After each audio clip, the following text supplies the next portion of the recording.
Hello and welcome to Tackling Sport. I'm your host Sean Hussey, joined alongside me my brother Dan. How's it going? That famous week of the year is upon us. It's Cheltenham. It's not going to be like any other year, Dan, but we've got a star-studded lineup of guests to join us. First of all, we're absolutely delighted to have the four guys on, and thanks a million for doing it. But yeah, fire away, Sean. We've got Hugh Cahill of Betfair and RT Racing. Hugh, thanks for joining us.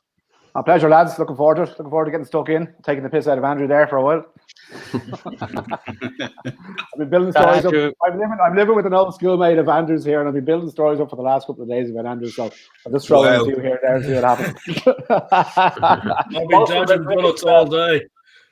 Also about cricket as well. So we've got an ambush. That Andrew is Andrew Blair White, a YouTuber and a Twitter tipster. Andrew, welcome. Cheers, Sean. Thanks for having me on. We've got Ed Quigley from Longshot Ted. How are you, Ed? Yeah, from Longshot Ted. Yes, it's interesting when you live there. Yeah, I'm very good, thanks. Yeah, I'm not too bad at all. Vino in hand. Looking forward to tonight, and yeah, not long now. Just the 7 days until we're all millionaires. that's the plan anyway. And Jack Dawling, Next Gen Racing. Jack. Yeah, cheers for having me, lads. Looking forward to hopefully picking a few winners out, and as you said, taking the piss out of ABW. I think that could be already. Like. Yeah, we are going to go easy. Tough start for you, Andrew, already. God. that could be the trend for the night. We're just going to start with everyone's kind of Cheltenham memories and what they're going to miss. We'll start with you, Ed, and the hashtag Not Long Now. Do you want to talk us through that? And of course, you're living so close to Cheltenham, a few inside tales. Yeah, well, you should say I'm not just a stone's throw for the racecourse now. The actual Not Long Now story I knew to get brought up, because I bore everyone to tears with it on Twitter. It's not strictly a Cheltenham Festival related thing in itself, although it goes back about 8-9 years ago. Where I was on at the races with Gina Bryce back at Sky Sports Racing. It is now. I just got to the studio in Milton Keynes, and it was about 15 minutes before we were about to go on air. And I think I was covering. I can't remember for the life of me what meeting it was. I think it was Southall, a jumps meeting. Anyway, about 15 minutes before we're about to go on there, they announced Southall's been called off. I think it was due to temperatures were too hot. This was during Glorious Goodwood, so it was like 36 degrees on track. They've called it off at 11th hour. So I'm like, oh crikey, we've just gone through the running order with the producer, who was Tom Cates at the time. We've gone through the running order, set up, everything's like ready to rock and roll. Now we're like back to drawing board. We're on air in 15. What we're going to talk about? There's Glorious Goodwood on Channel 4. There's Glorious Goodwood on Racing TV. So I thought, well, there's no point. No one's going to tune in at the best of times to watch me, let alone turn on to see me talking about Glorious Goodwood, which is already on some other channel. So I just said, look, sod it. Let's do a Cheltenham preview night. A preview afternoon, and everyone kind of laughed. I said, "No, I'll be deadly serious." I said, "What else are we going to talk about? We've got no content for 3.5 hours on at the races." And the producer kind of said, "Well, we're stuck here, really." So Tom said, "You know what? Just let it fly. Let's do a jump season preview in the first week of August." And it went from there. Really, Gina teed it up, and we just started getting stuck into Paddy Power Gold Cup fancies on the 3rd of August. Twitter went into meltdown. It was brilliant. All the flat fans brigade were out like, "We're talking about this." Da, da, da, da, da. Anyway, and I just replied. I said, "Look, lads, not long now. They'll soon be here." And I don't know why, but it seemed to tickle Gina that are kind of not long now, and it always just stuck then. So since then, I've used that for everything. I actually went in my final days to Racing Post. I tried to organise a Cheltenham preview night in the Slug and Lettuce in August, just to try and appease that, and call it the Not Long Now preview show. They wouldn't have it. But yeah, that's basically where it comes from now. And so I just, again, I use it now and again. If I've had a couple to drink and I want to wind someone up on Twitter, where just as they're going to post in the Queen's Vase at Royal Ascot, I'll just punch, 5 months, 17 days, 6 hours, 3 minutes to Peterborough Chase, Not Long Now. And it just, it riles up a few of the stopwatch fanatics. But anyway, that's the long-winded story of where it came from, in case anyone happens to be wondering. Yeah, very interesting. Andrew, you have a few battles with flat fans as well. Do you want to talk us through your Cheltenham memories? You were there last year. Yeah, Jesus, class last year, being there. Thank God, it was the last bit of live sport we all got to watch. Look, I don't understand this big, like Jack's one of these big flat fans. I just can't be having it. Like, how can you enjoy, racing at all weather tracks more than a 3 mile slog around Gorham Park on a Tuesday, lashing rain?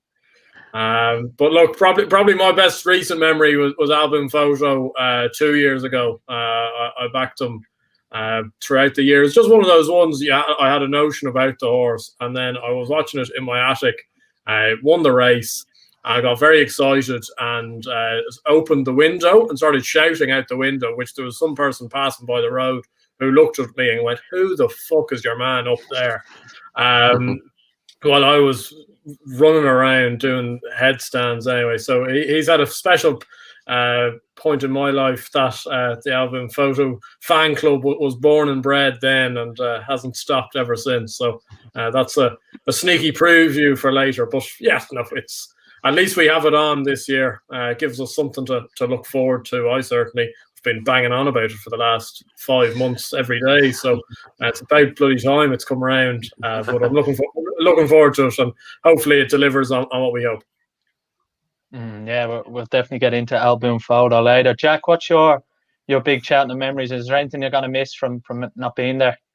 Yeah, I think mine was last year, Champ winning the RSA. I mean, when you were looking around, there was betting slips flying everywhere, getting ripped up, scrumpled in, people walking off who had backed him, and suddenly mates were calling mates back to watch. It was mental. But yeah, we're going to miss it this year, aren't we? Even if we are usually standing in the pouring rain or whatnot, it's going to be gutting. I don't know about this harsh criticism towards the flat. It's not long now, boys, till we're going to be looking at the Guineas, and I'll be standing outside Quigley as I was last year. But yeah, Cheltenham, full steam ahead. Let's go. Oh, yeah.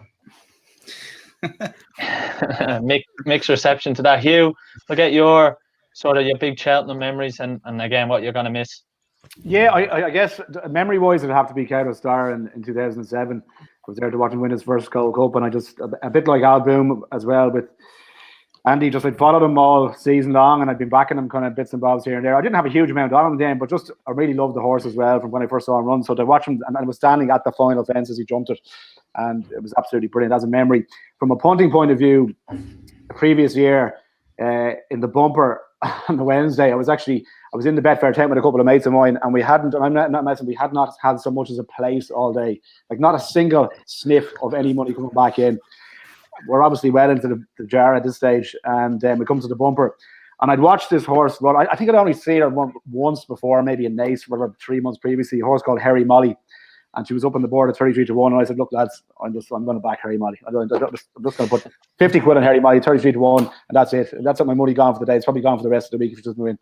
So anyway, I convinced the whole table of about 10 of us to back Harry Molly at 33-1, and she absolutely pissed in. And I don't remember much after that, to be honest with you. We were there that night, had a great night, and yeah, we were pretty sore the next morning. But Harry Molly, from a point of view, Cahill Star, I think, just from a memory point of view.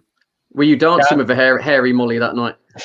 Oh, every Harry Molly I could get my hands on. Was still upright. Most of the Harry Mollys have to keep me upright at that stage after the champagne. Dan, what's your favourite Cheltenham memory? You've been at a couple.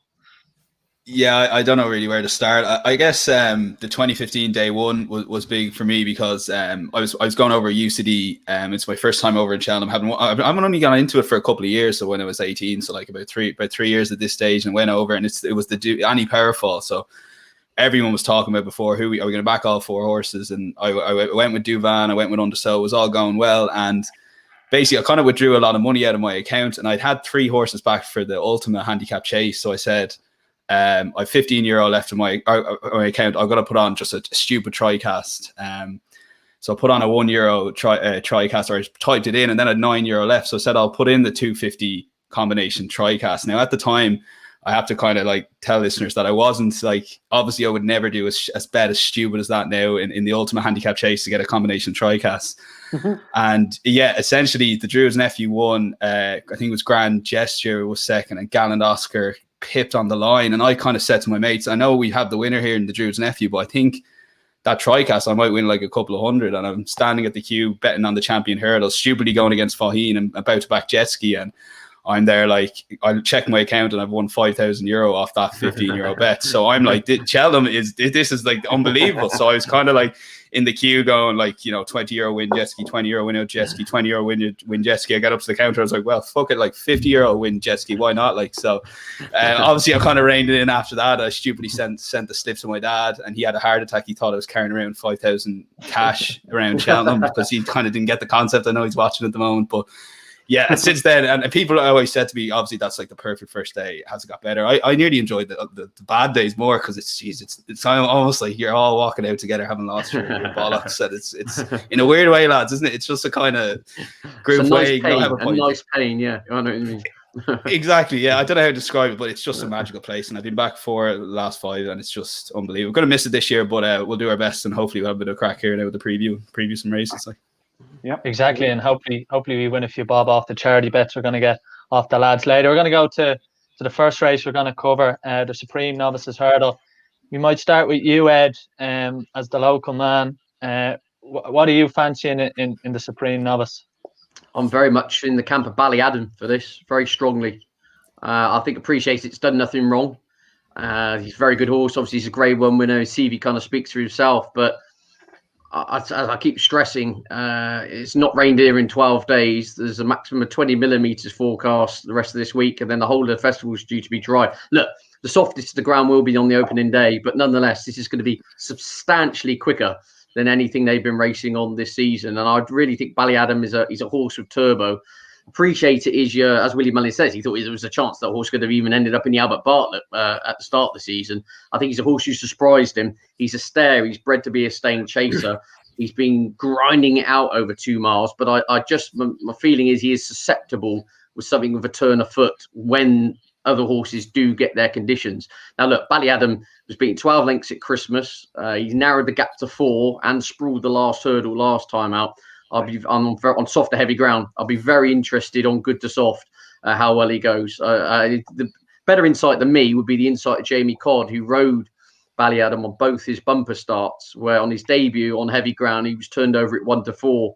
And then I can't remember where he went. It might have been down Patrick. He went to after on, I think they called it Yielding, but the time suggested it was pretty much good. And he absolutely won head in chest. And Jamie Codd got off and said, crikey, the difference he felt, the horse compared to heavy to good, was absolute chalk and cheese. And I think that could be the key here. Like, I really do appreciate it.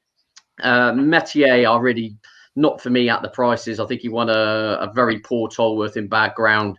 Flat horses, ex-flat horses have a shocking record in this contest. But I think Ballymore, I really do think conditions are coming in his favour. He will have to improve his jumping, definitely, but it's the signs are there. He is improving, and I think on better ground, he will jump a lot better too. So Ballymore to upset the apple cart slightly in the first. I'm very keen on his chances. I think Sean might be frozen there. Andrew, this is actually being a good time to bring you in, because I know you, and I don't want to misquote you here now in front of Ed, but I know I won't misquote you, but basically you can't have Ballymore to be appreciated and overturn the form. What's your kind of thinking there? I just think he had every chance in the Dublin Racing Festival. I thought, yeah, he comes into this race with an each way chance. I wouldn't put people off backing him each way, but I think he's still got a plenty to find. I don't know. I think that the grounds against, going against Appreciated because of the ground, I don't buy that. He's ran once on yielding ground in Ireland, won a Grade 2 bumper by 8 lengths. So there's nothing suggesting he won't be good enough. And I'd think Metier is actually a lot more ground dependent. He'll need as much rain as possible. He was a soft, heavy ground horse for the Slatteries. Ballymore, it's just his jumping would cause an awful lot of concern for me. He won the Royal Bond out of class more than anything, but the form of that, beating Caskmate and Ngolo, hasn't really stood the test of time. He's ran 2 okay races at Leopardstown. I wouldn't be massively keen on backing any of these Cheveley Park horses that have left Gordon's. I can't see that as being a help. I'm not for a second saying it's a hindrance, but I don't think it's a great thing, especially for a slightly younger horse. I just think Appreciated. People are just trying to take him on because of the price, and I do understand that.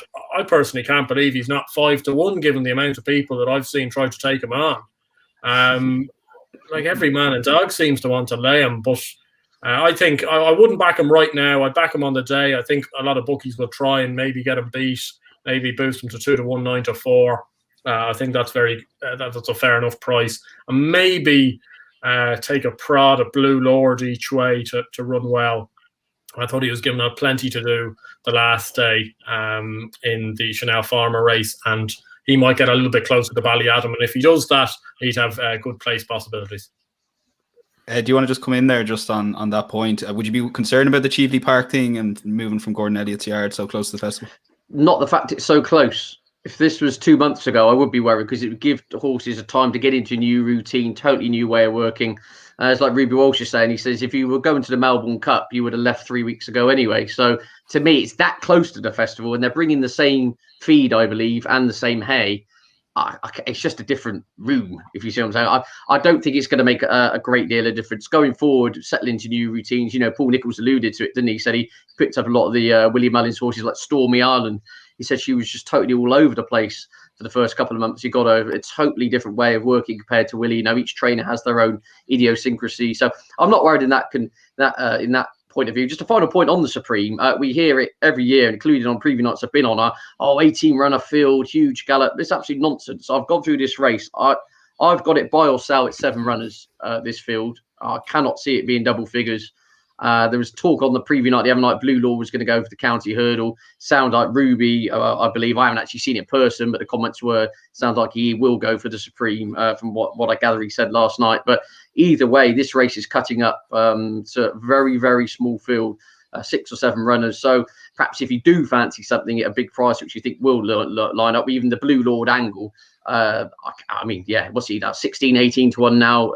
If he lines up, he's got to start. He could even start single figures. So it depends which way you want to look at it. You either in the appreciate it camp. I totally accept that, respect it. But I still make, I think Ballyadam, 7 runners, if he jumps around, I can't see 3 ending ahead of him in a 7-runner field, put it that way. I just think he's bang there. And on better ground, I said he was 4 lengths behind appreciated last time out, despite making an absolute Horlicks of the last of ground he would have hated. So I think he will be at a lot closer if conditions, as Michael Fisher's forecast, are true, and we end up with some decent ground at Preston Park. Yeah, Hugh. Sorry, yeah, go on. Sorry, yeah, just to say to Hugh, you've heard the case for Appreciated and Ballyadam. Would you be in either camp? I'm all over Appreciated. I backed him the bumper last year, and I still can't believe Freddie Hollow beat him. I'm still sick to my craw that he's beaten. I was backing him all season long, and it still gives me nightmares, to be quite honest with you. I think you know, he won the last day. I know Ballyadam got closer, and as Ed was saying, and he did get closer, but his run of Christmas was too bad to be true. Gordon's horses were banging out of form, and the better ground was certainly hurt Ballyadam as well. But if you listen to Willie Mullins, who was, I think, shocked by what he did at Christmas in terms of 2 miles and the pace that he showed, and he won the last day. Paul got off him at Leopardstown at the Dublin Racing Festival and said, look, like, he wasn't in good form. He didn't really travel in the race. He didn't really settle as well as he did, and he still managed to win out against some decent enough horses there, Ballyadam being one. I think Ballyadam will run a lot better, and I think the better ground will help him. And certainly, if you want to take Appreciated out, and I hope he does drift. I'm with Andrew. If he drifts to 2 to 1, I'll be having a good go with him. But perhaps Ballyadam without the favourite, if you're looking to avoid Appreciated, if you think he's too short. I will give a mention to Soaring Glory as well. I mean, I don't know if he's definitely going to go. I think there were murmurs today that they're not quite sure if they're going to actually definitely go to the festival. If he was to turn up in this, on the basis of what he did the last day in the Betfair hurdle, I think he'd have to have a big chance. And I'm with Ed. Like, it's not a strong Supreme. I think I'm looking at here. I'm even just probably 4 or 5 max that I can make a case for here that could actually go and win this. And that's why I'm going to stick with Appreciated, even though he is so short, because I don't think he has to beat much. But something at a bigger price, Soaring Glory, after what he did in the Betfair hurdle, if he does come out here and he's come out okay at the race, I think he might have a decent chance at a bigger price. Jack, I was just going to ask you there. You've had 2 for Appreciated, 1 for Ballyadam. Are you going to make it 3, or are you going to make it 2-all? Yeah, I'm going to make it 2-all. I mean, I think this does revolve around both of the 2 at the top of the market. I can't believe Metier's 6 to 1. I'm not having that Tolworth form. I mean, Tile Tapper was 3rd in a Class 4, I think, afterwards. And you know what I mean, Harry didn't run any kind of race in the Betfair. I mean, Ballyadam did, of course, have to run 3 wide in the Dublin Racing Festival, and he didn't have the easiest time of it compared to Appreciate It. And I think, of course, Appreciate It is the one to beat. He's got it all on paper. He's done it all before. Of course, he has the Cheltenham form as well. But I just think Ballyadam, there's only one way, and that's up. I mean, he clattered into the last. He had to make up more ground. And, of course, Gordon, when he was with Gordon, said he will be closer to Appreciate It. And I think I literally can't see anyone except Appreciate It that beats him. And I just can't have that Appreciate It is a 2-miler. He's a 2.5 miler dropping into a terrible division. This race has no depth. And I think Ballyadam, I've seen he's 4 to 1 without Appreciate It. I think that's the bet. That would be the bet for me in this race, because if Appreciate It does take to the ground, I don't think the ground will be too much of an issue. But I think 4-1 Ballyadam without Appreciate It would be my way of looking at it, because I don't really think 7-1's too much of an each way prospect. 4-1 without Appreciate It is a great bet, I think. I mean, that's a really good price. I mean, like, I'd be really having a good long look at that as well. Definitely. Is that with many market? Yeah, sorry, is that with many markets, Jack, or is that? I saw it with William Hill today. I haven't had a look elsewhere, so I'm assuming Sky Bet will have it as well. But it's definitely with William Hill.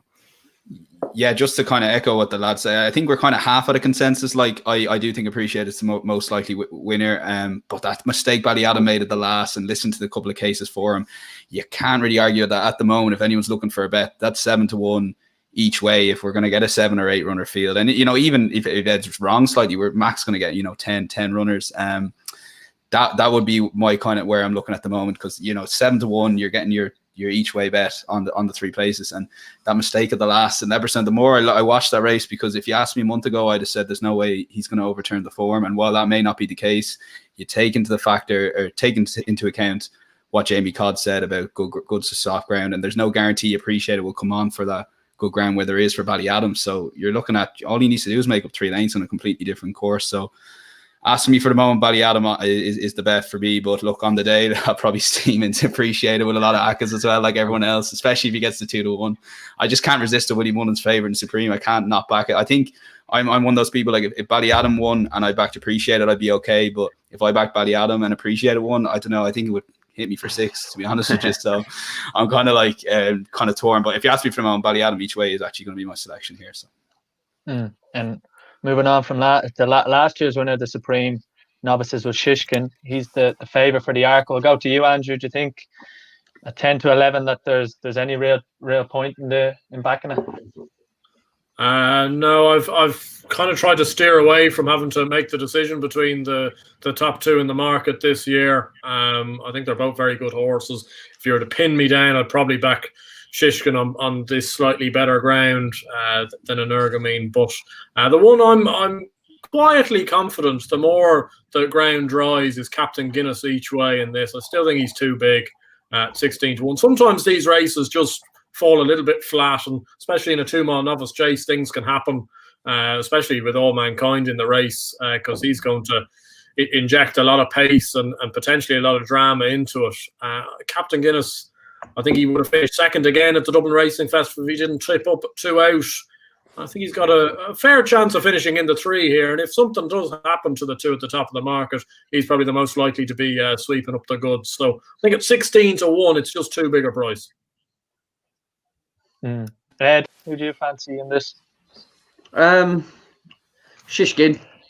To be fair, I think ground will be fine. I think he's excited. I think if we had a softer heavy ground festival conditions very similar to last year, I'd be swinging more towards Energumene, who's clearly got the form over further, clearly stays well. The bowl for any jumper. I mean, as the race as a whole is going to be shed a load of pace on here, isn't there? You'd imagine All Mankind and Energumene are going to go forward. Again, harping on about the small field syndrome, I've got this buy or sell at six runners: Shishkin, Energumene, All Mankind, Captain Guinness, Franco de Port, possibly Dava Star, and I'll gather Sky Pirate in and R whether to let him take his chance or go for the Grand Annual. Outside that, you're into 100-1 shot. So this is then another small field. I'm with Shishkin.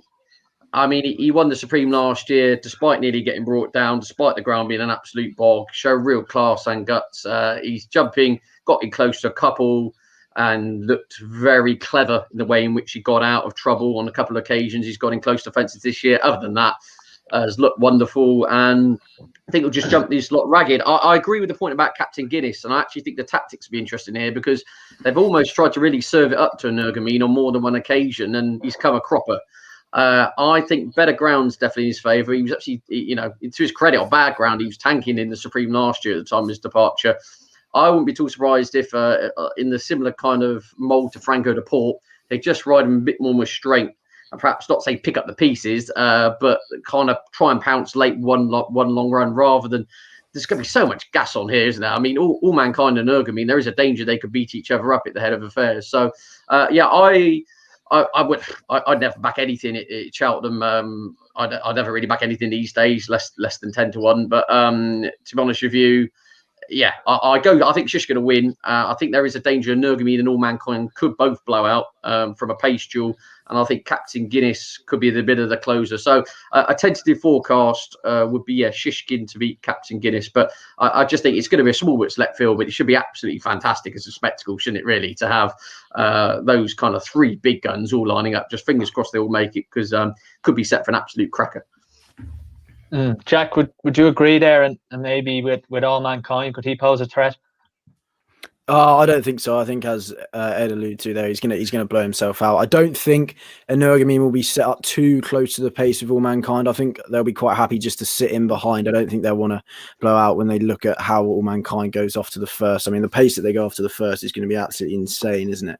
But I just do think the race is going to be set up for Shishkin. I think the pace that All Mankind is going to go out with Energumene just in behind, and then Shishkin just in behind that. I can see Nico de Boinville coming to 2 out, and as Ed says, he when he's a bit tight, he adjusts his feet. His feet are so quick, and I love how he adjusts it himself. He's such a clever animal, isn't he? But I mean, it's definitely not a betting prospect. But the thing with Energumene for me is he does jump to his right a little bit. I saw it last time out, and I don't really like to see that. And I think Shishkin will probably be the one to out jump them on the day. Hugh, is this a big Nicky Henderson and Willie Mullins clash? It is. I think Energumene can win this race. I think he can beat Shishkin. I think he's good enough to beat him. I think 4-6 Energumene without Shishkin is free money, if you ask me. I can't have All Mankind. I think he's just too much of a headbanger. Captain Guinness, I've never been sold, and I'm like, if I was looking down, Darver Star is 40-1 as I'm looking on here, which is a huge price for a horse that ran a crack in the Supreme last year. I know he's been absolutely, whatever's been wrong with him this season, he's been out of form. He's never really settled. I thought they were going to step him up to 2.5 miles. I thought he might go for the Marsh, to be honest with you. But they're sticking with 2 miles apparently, unless they change their minds, and connections have changed their minds since then. So at 40-1 Darver Star each way, I think he could run into a place. But Energumene without Shishkin, to me, is one of the bankers of the first days. 4-6 with Paddy Power, and I'm going to have a huge bet on that. And I think I might have a small bet on Energumene just to beat Shishkin. I think he's capable of doing it. But without Shishkin, it's between those two for me, and I can't see anything else troubling those two. So Energumene without Shishkin, 4-6 banker of the day.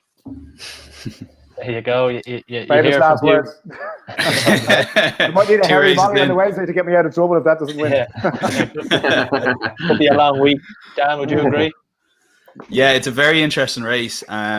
Like, obviously you've got and everyone knows the pace angles here at this stage, and All Mankind and Energumene. I'd actually agree with Jack. I have serious concerns about Energumene's jumping to the right. Now, I understand he did that incredible time at Leopardstown jumping to his right, but this is a different ball game in Cheltenham, and I think it might be the second last, I'm not overly sure, maybe the third last, or there's some bend that when you jump to the right, you're going to lose 3 or 4 lengths. And these were the concerns that were thrown at Notebook last year, and it doesn't seem to be, while people understand that he does jump to the right, he is 9-4 to beat Shishkin, who, for me, I think is as solid as you're going to get for an Arkle winner, a Supreme winner going in to win an Arkle at 10-11. But I'd be interested to ask the panel here, because we know that the old course is a front runner's track, right? But I don't think that's been brought too much into the analysis. Is that fair to say, lads, or is it more of a case that over the heavy ground over the last few years, that, for example, the Arkle favourite front runners over the last couple of years? I'm on the fence for that. I'm on the fence for that one. Yeah, to be honest with you, I suppose this pace is a big thing, isn't it? Essentially, and I suppose each race has a different dynamic. If you go back to the days of in the last 10 years, it seems to have just been very uncomplicated for Mullins and Walsh, didn't it? You just bang Underso out in front and bang a Duvan out in front, and that was that. Just go and collect your bet and slip while the race hasn't finished. It's interesting. The thing is, I just got this feeling this race will be running at a hectic gallop. We saw it at Cheltenham. It was about 3-4 years ago. It was in the race of Footpad and Petit Mouchoir, and they went off like the absolute clappers. Then at one stage, the Footpad was something like 18 lengths back, coming down the back straight. But they just couldn't sustain the gallop they were going, and the field just collapsed, and it all came back to them. Like, I think each race has to be taken. There's no kind of rhyme or reason the old course. I would like to say is, in previous years, odds off ground, yes, you could argue you've had the odd race which has been run a bit slower than others, but I think this is just, there's no hiding place here.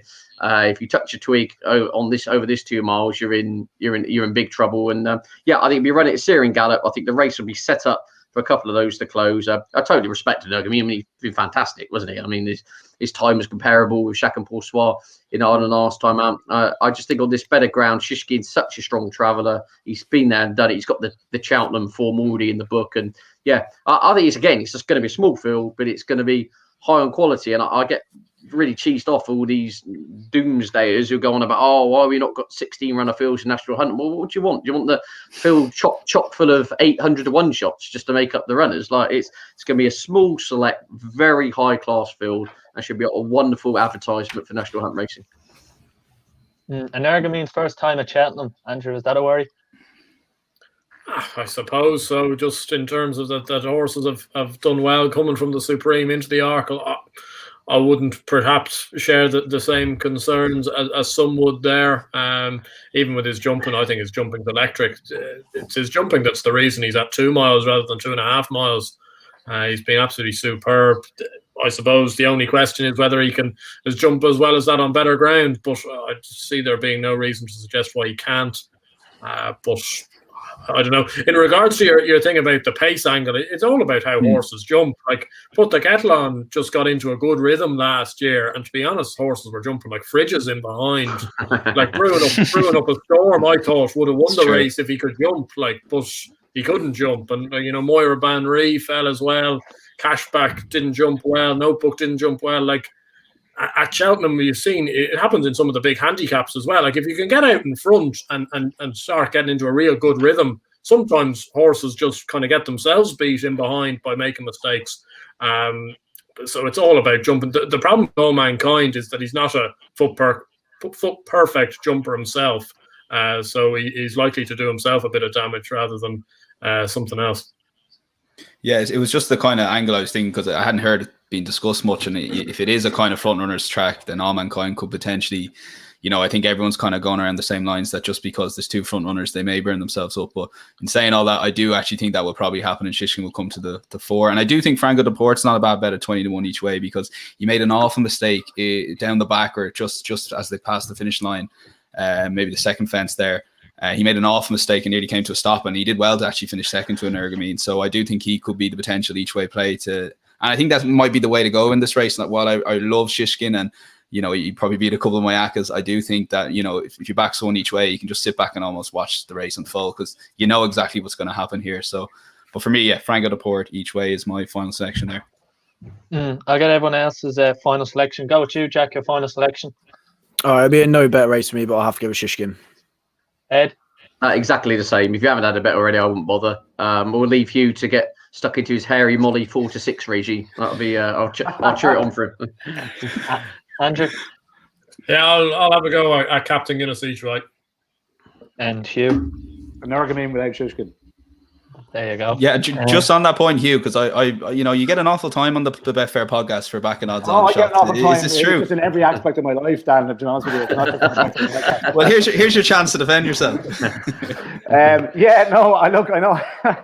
I have a bit of a reputation for these short prize doubles, but I mean, I'm top of the leaderboard in the Betfair table, and Tony Calvin and Kevin Blake can't pick their fucking nose, just what you know. So, I have been kind of known to pick a couple of short prize doubles, but just on this, I think in Ergamine, I think he will. I'm going to back him to beat Shishkin. I think he's that good. I don't think we've seen the ceiling on him by any stretch. I know Shishkin's jumping has been brilliant. I'd question last year's Supreme a little bit. I mean, I was back to Abracadabra, so I just wonder how strong. I know he's been brilliant over fences this year, but I think he's good enough to win this race. And without Shishkin, I think is the way I'm going to play it.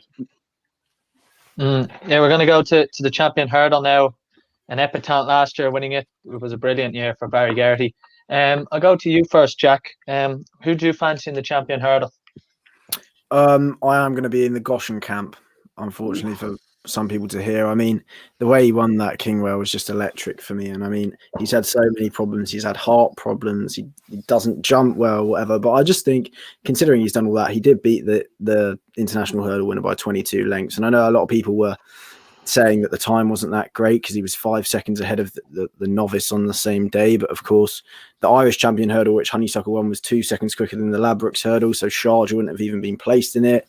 Epatant's fighting fifth win was 2 seconds quicker than a maiden on the same day. I mean, I think all the Kingwell did was kind of reinforce why people who like Goshen like him even more, or why people don't like him have to pick more holes in him.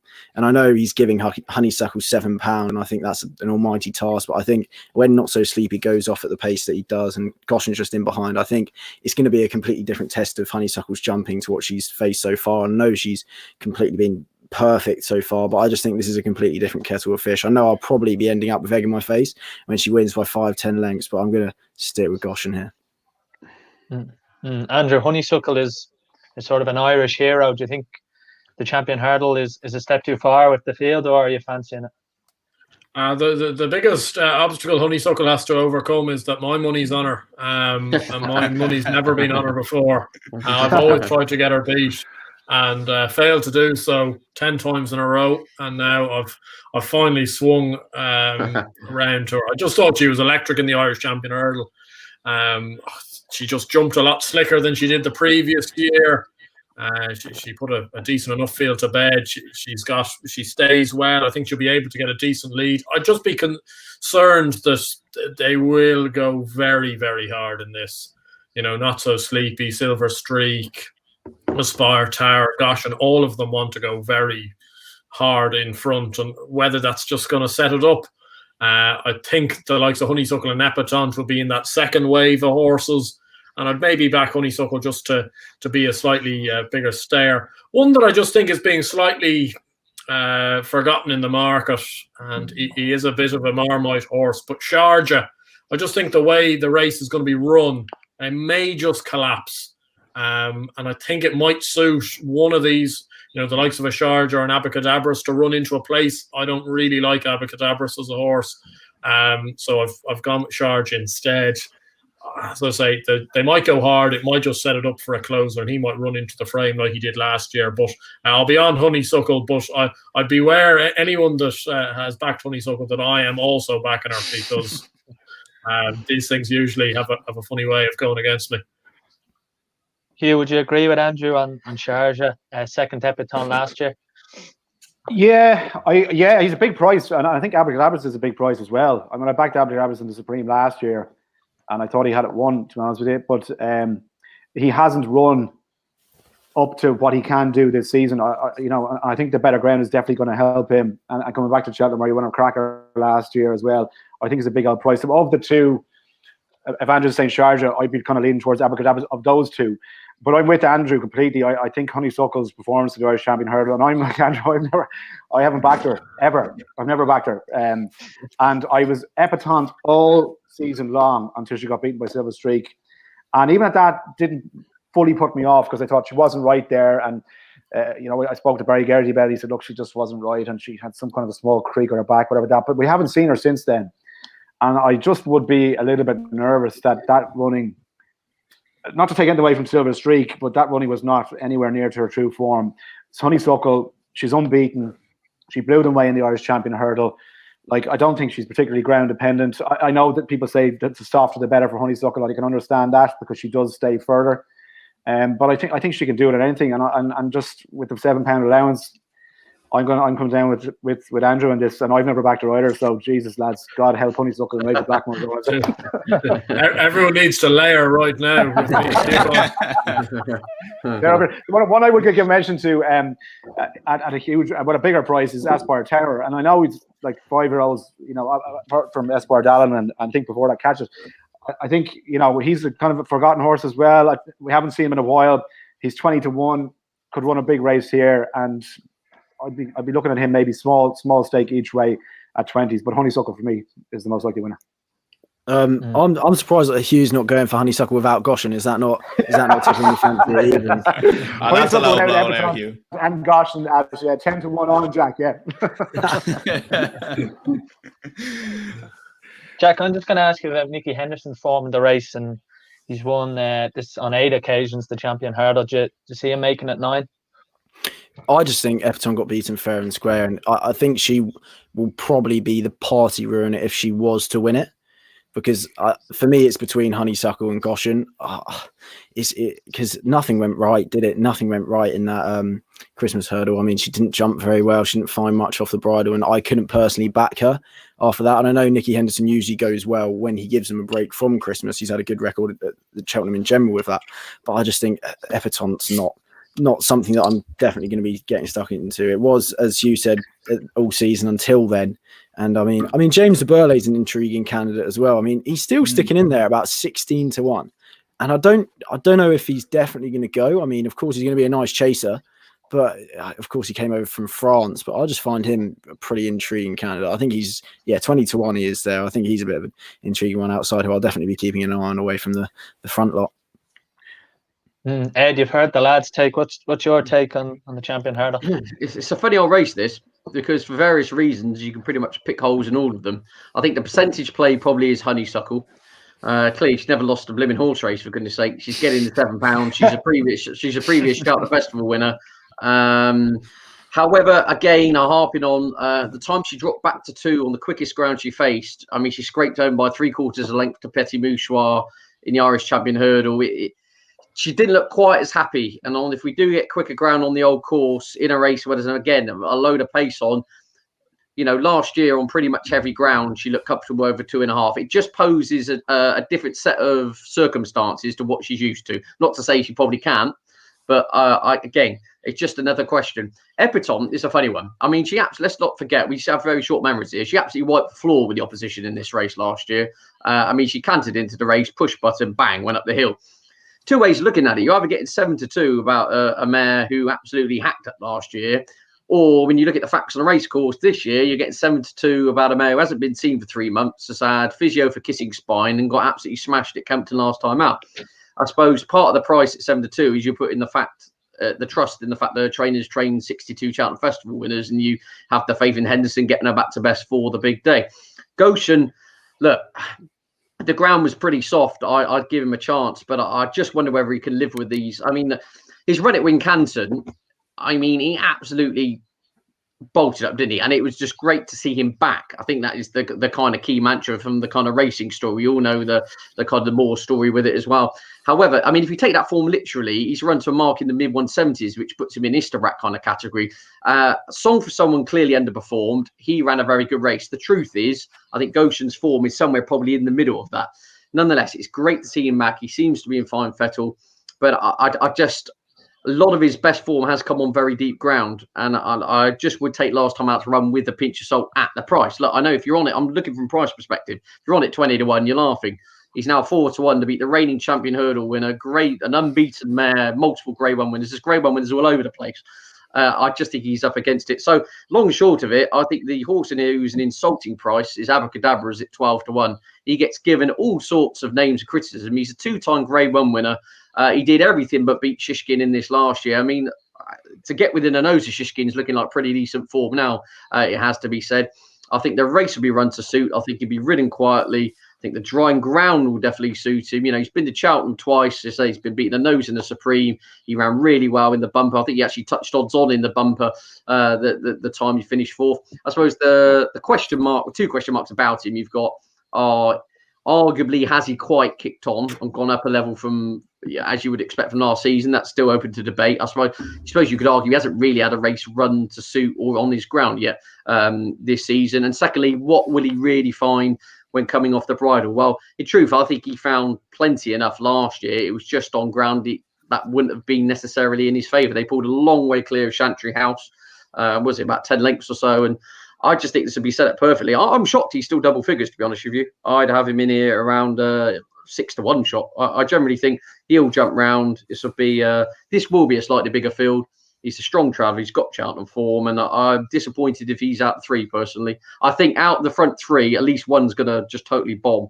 I think this is going to be another fiercely run race. I'd buy the angle in the similar vein of form, Abracadabra's with Sharjah as the bit of the Ronan Groom. Look at it, all hail the long shot there. Rogie's had too many diet lemonades. I used to work at Ronan. He's in the Irish field now, Ronan. Top man, Ronan is. He's we worked together racing post for many a year. But I think Sharjah not forget, ran a really good race, and Barry Geraghty almost got first run on Patrick Mullins last year in the Champion Hurdle. I think Sharjah will come from off the pace. I think Abracadabra's will come from off the pace, but I generally do think Abracadabra's the horse was not right at Christmas. He scoped badly with mucus in his lungs, similar to Ballyadam. I think he'll be flying for this. And he's my each way play. If you ignored prices, and just said, who do I think will win? I would probably go with Honeysuckle. So essentially, I'm Honeysuckle and Abracadabras as my kind of 1-2 in any order. Dan, we recorded our Cheltenham Day One preview before the Kingsway hurdle. It's a bit of a regret now. We didn't mention Goshen, which is shocking. Obviously, it's shocking now, but at the time, like, and I love Goshen. I have him in some multiple. I backed him in a Trixie at 5-1 straight after Cheltenham last year. Like, I was all in on Goshen, and I was absolutely sick of him the last day, and I gave up on him, and I think kind of just forgot about him, to be honest with you. And then actually, funny enough, I was listening. I think it was your podcast, Hugh. On the Friday, was it Kev? Kev kind of gave him a shout out, or it might have been someone gave a good shout out to Goshen and excused his last run when he finished last. And then I kind of got a bit worried, not just because, mainly because we just forgot about it on the podcast. And then obviously he won so well. And I didn't back him now or anything, but just great to see him back. Well, it's for me, I think the champion hurdle division, like if you think back to 4 months ago, we were saying it's Epatons to lose. Like, there's literally nothing else really that's going to touch her, because Goshen was gone at the game. Like, Honeysuckle wasn't even being considered really for the champion hurdle at that stage. Abracadabras ran so badly. Now we have a proper race, and it's brilliant because the champion hurdle is probably one of my favorite races of the week. We have a proper race now, and you can make a case for half a dozen of these and a couple of interesting outsiders. I think it's a cracker in the race now. If I could just make another point, in defence as a counterpoint to Goshen, I am saying I wouldn't really be taking him on what he did last time. I think that the form is a bit of a red herring. It's more the fact he's clearly happy in himself. Gary actually spoke to Gary Moore for another show last week, and he was saying that this is a horse who, a bit like me, you know, wakes up on a Monday morning, my shoulders cranked, to wake up on Tuesday with a headache, to wake up on Wednesday, I've got them. He's a very hard horse to keep everything ticking over at 100%. You get him to the racetrack in that vein of form, that's half the battle. The bigger form pointer would be last year's Triumph, which in the aftermath, everyone was kind of crabbing, but with the great benefit of Lord Hindsight, he would have thumped Aspire Tower with 15 lengths, all mankind would have been out with the washing. Suddenly, you're looking at like the best Triumph hurdle winner, you know, even surpassing our Connor in terms of if he jumped that last hurdle and got home. So, yeah, I just would go against him. It's great to see him back. And as Hugh says, this race a couple of months ago was just looking like a bit of a non-event. Now it's suddenly really spicy, really looking forward to it. I just would have reservations. Goshen's best, or at least Racing Post ratings for what they're worth, would suggest that he runs at least £8 to £10 better when the heavens have opened. So, you know, we're taking it as not foregone conclusion we're going to get good to soft. But as I said, I think it's a picky little race. I think percentage play Honeysuckle. But I generally do think Abracadabras is massively overpriced on what he can achieve. I think to have him 3 times the price of Goshen, given he's a 2-time Grade 1 winner and has good Cheltenham Festival form, in my view, he's just the wrong price.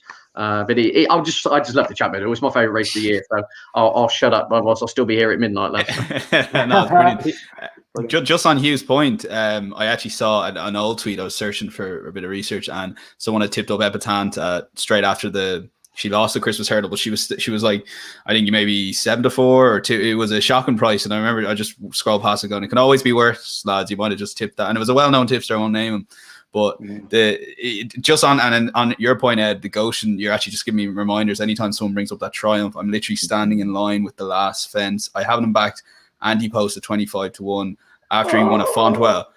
And it was and mostly I kind of like listened to tips more so, but this was what I really liked him, and then everyone was just giving out how terrible he's right-handed, he won't even go kind of thing. So again, I not gave up on it, but when it started coming and people started like Tony Munn saying he's a freak of a horse, I got right in on him. And then when he missed the last, like I put my head down, like I was kind of squatting on the floor, like, because I was standing up, and I don't think I looked up till the race was over. Like I just in absolute tears.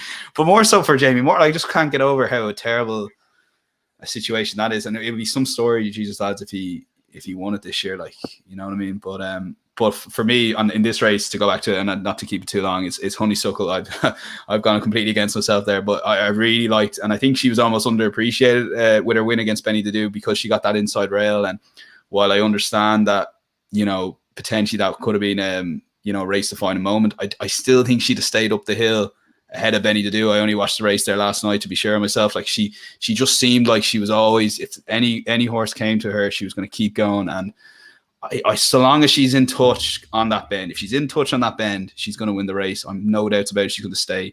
But the only concern I'd have potentially is if Goshen is a freak of horse and quick and away. But I just don't see that at the moment. So Honeysuckle for me. And I do think 5-2 is not too bad a price, because while it is competitive champion hurdle, I think it's competitive in the sense that there's a lot of really good horses, but I do think she could possibly be the best of these. So yeah, for me, Honeysuckle.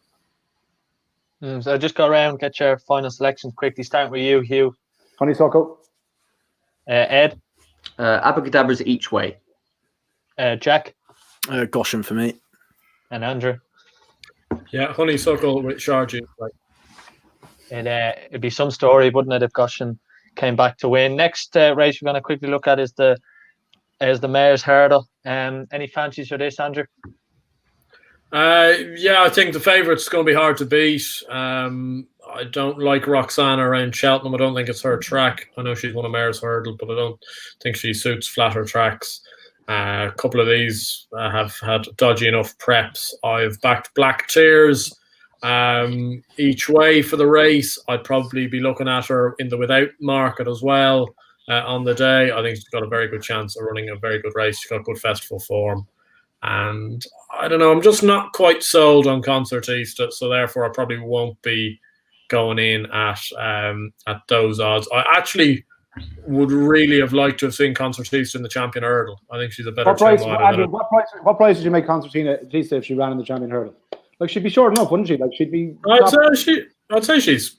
Would she be 5-6 to 1? Should be. Yeah, that's what I put her. Yeah, that's what I put her. Yeah, I just think a fast run 2 mile. I genuinely think a fast run 2.5 miles she mightn't stay. I think she's got a lot of speed, and I've been campaigning for her to run in the Champion Hurdle all year, but I wouldn't be maybe just ploughing in, even though the race doesn't look great, the Mayor's Hurdle. So Black Cheers each way for me. I think she boasts decent enough form, and I think I'd be disappointed if she was out of the 3. Ed, Concertista is quite short at the moment. Would you be with Andrew and kind of going away from it? It's tricky. At the prices, yes, purely because there's 2 ways of looking at this. Essentially, I think we're thinking Concertista is a bit better than she already has proven she is. I think she could still be very good. But put it this way, if you're going to go by official ratings, she's rated 153. The market would suggest she's £10 clear. Well, Roxana is rated 153. She'd only be giving, £5 a Dame de Compagnie. Black Tears is only £4 behind her. Verdana Blue sounds like she's going to run. She'd only be getting £2 in the handicap. I don't think she's as far clear as the market suggests, if put it that way. And also, bigger concern, rather than all the kind of facts and figures, is you watch her run from last year, very soft ground. She has a fair old knee action on her, this mare. And again, I'm harping on boring everyone to tears with the ground, but I do think there's only certain horses who go on everything. The really, really top horses, and they clean up and win everything no matter what you're racing on. I just have slight reservations about her on a sounder surface, whether she'll be quite as effective. She ploughed through the mud last year and looked excellent. In answer to your question, I think she's now a rancid price. Roxana, if she can kind of, she has won this race before in her defence, and if she can kind of run to the form of which she showed behind Paisley Park and Time Hill early in the season, she's got to be in the equation. As a tentative each way, although the price is shrinking, I've backed Dame de Compagnie at 14s. I think she's now around 7s. Of course, she won the Coral Cup last year. I think the race would be run suit. She's got good festival form. And again, I'm just kind of coming through the old, the blurry long shot goggles, if you like. She's not much of a long shot, but in the to not sit here talk saying 5-4 shots are good things. I respect Concertista, definitely. I just think the market suggests she's a lot better than she already is, if that makes sense. So yeah, I'm Dame de Compagnie as an each way alternative. And again, if there was one I was going to throw in as a kind of a Hail Mary, indefatigable. Yeah, that's hard to do after a few glasses of Merlot. But anyway, that one. I thought you did all right. We're getting there. But yeah, Paul Webber trains that mare, and of course she won the handicap hurdle there last year. She's not had a ground at all season. Paul Webber said that. She said she's a one-trick pony. She enjoys Cheltenham, enjoys spring ground. She's traipsed around in the bog all winter. She's got course and distance form, and she's 28 to 1. Again, I could see this cutting up into about a 7 or 8 runner race. Depends which way you want to play it. You're kind of with Concertista, or you're looking for the each way alternative. So I'd be I'm tentatively Dame de Compagnie and Indefatigable each way against the favourite. Hugh, this is a race that Willie Mullins has dominated. He's obviously got Concertista. Did you see him winning it again?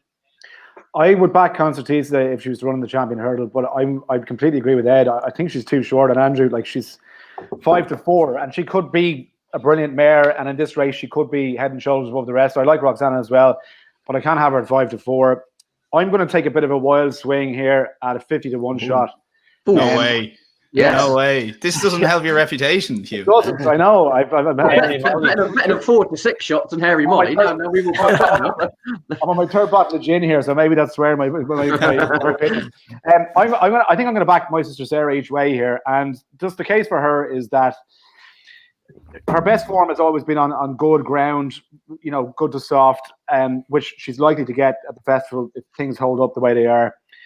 She ran it. I think the last time she ran it at Limerick or Leopardstown was at heavy ground. She just absolutely hated that. And if you look at, she's very consistent. You go through a record in the last kind of 6-7 races. She's only been outside the top 2 twice in her last 6 runs. And if she gets her ground and she gets a nice pace early on and just settles nicely, and her jumping is a little bit dodgy at times, but if she just settles early on, I think she's an absolutely ridiculous price at 50-1. Concertista could be a superstar here in this division, and if she wins, good luck to her. But my sister Sarah, 50-1 each way for me is a massive price, so I know I'll be backing her. Jack, who do you fancy? Yeah, I'm agreeing with ABW. I mean, first of all, listening to Ed, I think only about 10 horses are turning up on the Tuesday listening to all these 5-6 runner races. No, but I'd agree with ABW. I think Black Tears is still an okay price at 14-1. I mean, she didn't run a great race in November at Punchestown, but I think her third in behind Concertista was quite nice. She was pretty much stride for stride just on the inside of her the majority of the way around until the home bend when Concertista quickened away. She's won on good ground, good to soft. I mean, in 2019 when she was at Cheltenham, she was 4th on good soft. Of course, she was 2nd in the Coral Cup last year. Loves Cheltenham. And I think her win at Punchestown, I mean, Great White Shark being withdrawn from that was an absolute godsend because she had quite an easy time of it on the way around. And I can't see her being outside the top 2. Constantine is just too short for me at 5-4. I mean, her win in the Marsh Novices was great. Don't get me wrong. She hasn't really done too much wrong. But from a price perspective, if you look at 5-4 about Concertista or just odds on when you look at Envoy or Monkfish, I think there's not too much value there in Concertista. I mean, yeah, she's obviously the one to beat, but I think Black Tears each way is the way I'll be looking at it. Dan? Yeah, I feel like a bit of a mug here now because I think I'm going to be the only one steaming in a 5-4 on Concertista. But but maybe it's just because she got me out of a hole. Because I kind of just went with it was one of the races I had no opinion on really last year, so I kind of, yourself, if you're kind of struggling, like 5 minutes to go, I kind of put a stupid amount of money on Concertista based on someone tipping her up, but I was so impressed in how she won. I understand it wasn't the strongest, and the best thing that ever happened to Concertista was losing that Mare's Novice 2 years ago by a head so she can stay in novice company the following year. And then what she's done nothing wrong since. And I don't think this field is pretty poor because, like, I similar to Alex who's just commented there. I think Roxana is she's a serious mare, but she's definitely better over 3 miles. And like, she obviously won the mares a couple of years ago with Benny to do. She was a bit disappointing last year. I think she finished 4th. And then outside of that, you got Dame de Compagnie. She's more of a handicapper. And obviously Black Tears, yes, she could go okay. She was okay there at the last day. There a couple of weeks ago, but for me, I just think Concertista at 5-4 because she's not up against much, and like you kind of said, she's more of a 2 miler, but this is going to be potentially on better ground anyway. That she, a 2.5 miles should be no issue, and she obviously won over 2.5 miles the last day. But I'd be pretty happy at Concertista 5-4. I'd kind of, out of all the shorties on the Tuesday anyway, I definitely would be following in on her. Now I am kind of wary that it's not just this preview night, it's pretty much all preview nights are kind of going against her, which is never a good sign, so I'll probably wait on the day and see what happens. But I think she's a really good mare, and I do think that we could be talking about her winning the Mares Hurdle for the next few years. I really do, because I just think she keeps it pretty simple. And now maybe she might go champion next year or something. She could potentially be better over 2 miles, but just on the ground, I don't want to bore people too much, Ed. I'm not getting bored personally, so I'll just have is it going to be a little bit softer on the Tuesday, obviously, but how soft are we talking here? Is it going to be, it's good to soft, obviously, is that like they're going to potentially have to water the track to keep it good to soft, but is it going to be good is it going to be more good than soft kind of thing then? Well, if they were to start racing tomorrow, the ground officially be good to soft, good in places. It'd be very similar back to the October meeting. It's mad, really, considering the last 2 Cheltenham meetings have been abandoned because you'd have been ship sailing on it. Like, so it's it really, that's right. I'm not exaggerating. It was 14 degrees here today, not a cloud in the sky. Sun was just hammering down the track. There's up to, depending on whether you look at the Norwegian weather or the BBC weather, there's up to 20 millimeters coming in tomorrow, Thursday and Friday, and it's what kind of amount of that we get is going to have a big bearing on how things are for the Tuesday, to put it blunt. But looking at Cheltenham week itself, just on a wider point, it looks dry all week and temperatures heading up into double figures. So it's every chance they could be watering by Gold Cup Day to take the sting out of it. I don't think that's I don't think that's a total pie in the sky kind of thought, but the ground will be at its slowest on the opening day. And of course, they'll never let it get too quick, but I'll be shocked if it was anything worse than good to soft in places. The weather forecasts are to be believed. Do we know if Roxana is going to go in the stairs or in the mares? No, sorry, Carry on.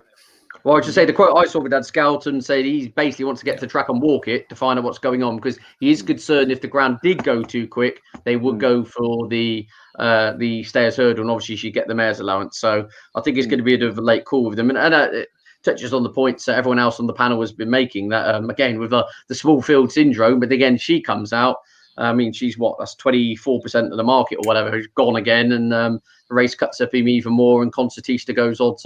So yeah, there's a few imponderables, and again, I've got nothing really wrong with Concertista. It's just the price. People seem to acting about as if this is already kind of almost firing on Annie Power syndrome.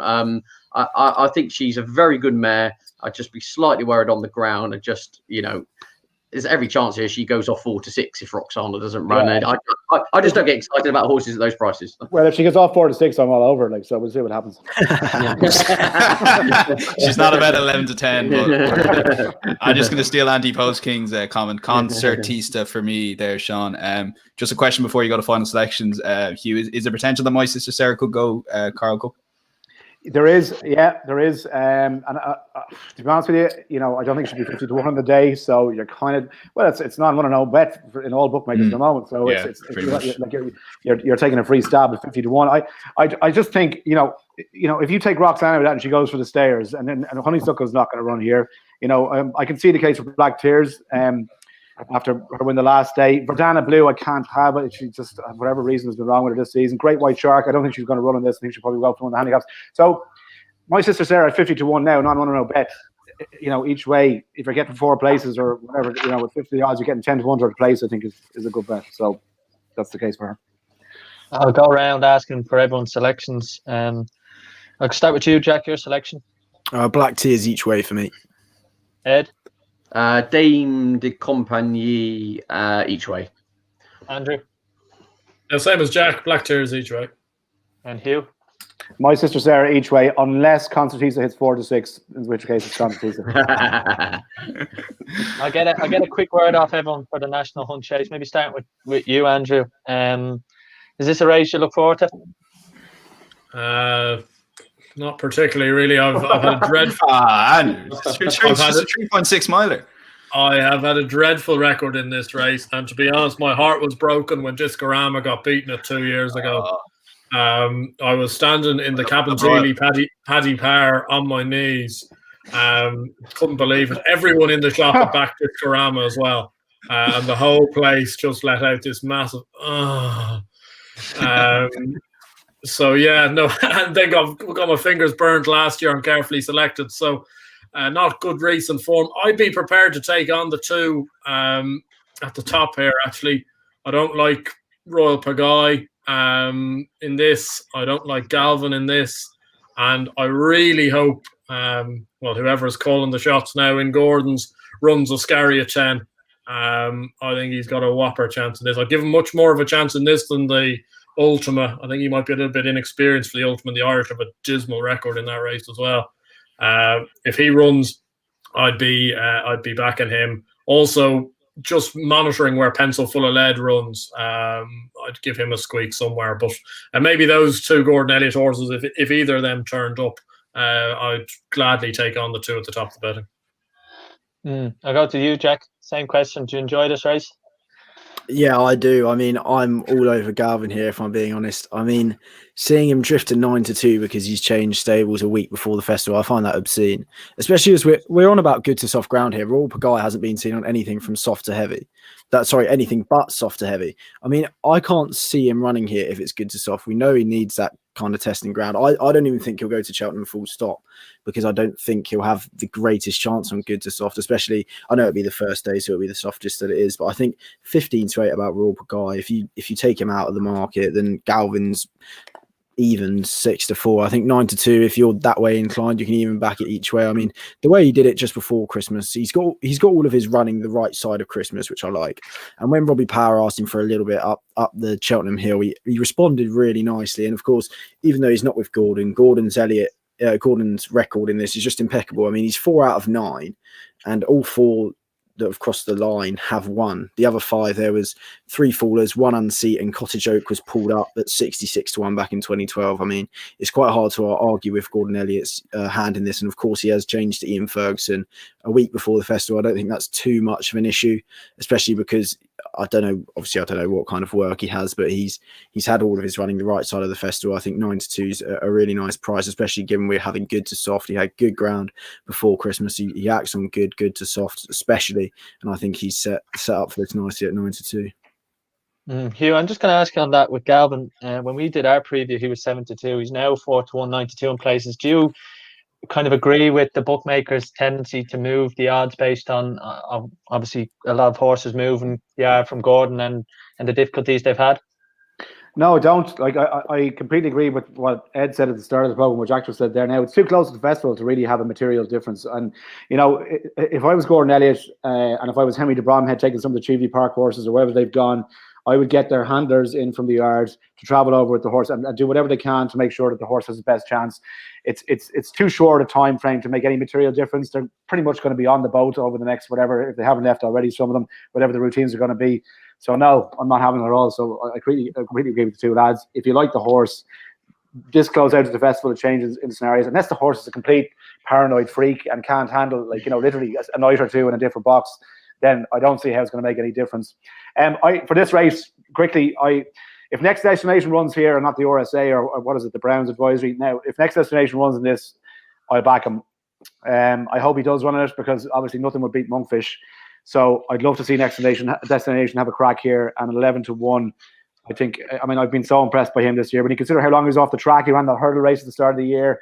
He followed up with a brilliant win over fences. I'd be all over him at 11-1 each way if he was to go on this and stay away from Monkfish, which I hope he does. Ed, who do you fancy? I don't. I backed Dicky Diver anti-post for this. That's all gone bizarrely wrong. They were looking to try and get him qualified at Catterick, weren't they? Only this week. Anyway, Nicky Henderson all but confirmed last night that he won't even. Basically, he's going to entry. That's that. I will, if he lines up and goes off around 6-4 short, I will lay Royal Pagaille. I mean, there's two ways looking at it again. Officially rated 166. I mean, he's got stacks in hand over his rivals here, but all his form in a swamp on flat tracks. I just think he could be a little bit of a false price. I think he's been flattered. You know, he's been beating up horses very well who are rated in the mid 130s. I think it's going to be different kettle of fish. So I don't really have a strong view. I'd potentially lay him price dependent. In regards to Ascaria 10, I would be interested if he did line up. However, obviously he's owned by Max McNeil, whose company is Ultima, and he's entered in the Ultima. And given that Kiltilly Briggs, his other entry, has pretty much all been confirmed for the plate on the Thursday, would make me think they are going to head that way off 147. So in answer to no strong view, but 6-4 short of probably lay Royal Pagaille, but a race I'm quite happy to probably sit out. Dan?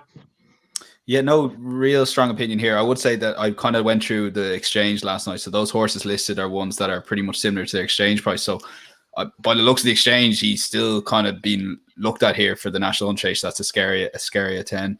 But for me, I kind of agree with the lads. I get a bit of a surname vibe out of a Royal Pagaille, and we all know how that ended up. So at the prices there at the moment, Galvin, 4-1, I think it's no runner about. I think the 92 might be without it, but he's definitely going to go here, isn't he? So, I'd probably lean towards him, but I don't have any great strong opinion. So final selection, if you have to push me, would be Galvin. But I'd be similar to the lads. I kind of have reservations about Royal Pagails, particularly if, as Ed said, it's going to be at least good to soft anyway on the first day, which it'll definitely be. So I'm going to ask you a selection for the National Hunt Chase and also your nap for day one, and then we'll move on to day two racing. So I'll start with you, Hugh. Your bet for this race and then your nap. Next destination each way. It's not one of no bet, so if he goes for the RSA, then you're okay. And my nap of the day is an Urgamin without Shishkin in the Arkle. Shrewd operator here. It's a winner, Hugh. It's a winner. Oh, we know how to drink, I think. Andrew, same question. Let's carry a 10 if he rocks up here. Wow. Each way, and appreciate it probably. Ed? I'll be laying Royal Pagai if he's less than 6-4 on the day. Ballyadam in the opener. I mean, my big one for the day is in the charity bet. So, do we want that now on the opening day, or do we want to save it for later? I'll let those in charge decide. So. Whoa! I'd say leave it. Yeah, leave it. All right, we'll leave it to the end. Yeah, we both went with the right one. I've got something else in the race we haven't talked about for later. Yeah. Great. Jack? For me, Galvin in this at 9-2. And my nap of the day is going to go to handicap. It's Lieutenant Rocco in the Ultima. I think he looks bang on here off 147. I think he's a mid 150s horse, especially if Ascaria 10 goes to the National Hunt Chase. I think he'd go off 5-1. 3 miles at 5 will be like really nice for him. He took 3 miles really nice in the way he jumps. He absolutely steals lengths out of them. I think he's 7-1 now. He's short enough for me, but I think he's my nap of day one. Dan, your nap? Yeah, I read good advice off someone off Twitter. Sorry, in this race anyway, it's Galvin, but I read some good advice on Twitter. It's saying, the likes of the Stayers Hurdle, the Champion Hurdle, the main races are so competitive, stay away from them. But I am going to nap Honeysuckle at 5-2. I do think she's a really good price, and I just genuinely think if she's there at the bench, she's going to win. So she's my nap for day one. Honeysuckle at that 5-2 price right now. I do think she'll shorten. So yeah, I think that's a really good price. Right, we'll move on to day two, St. Patrick's Day at the festival. Going to go to the Ballymore Novices Hurdle for the first race. 6 of the last 7 have been Irish trained. Andrew, do you see that trend continuing? Rarely I'm actually not going to go with an Irish horse here. I absolutely love Brave Man's Game. I think he's different gravy completely. I know a couple of stats are against him. The Cheltenham Hurdle doesn't really bang up many Cheltenham Festival winners. I get that, but he won the Cheltenham Hurdle by 10 lengths.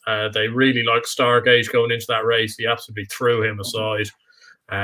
Paul Nicholls, Harry Durham, Harry Cobden, they can't stop talking about this horse. Whenever they're talking about any of their festival horses, it's just Brave Man's Game. It's like an auto response at this stage.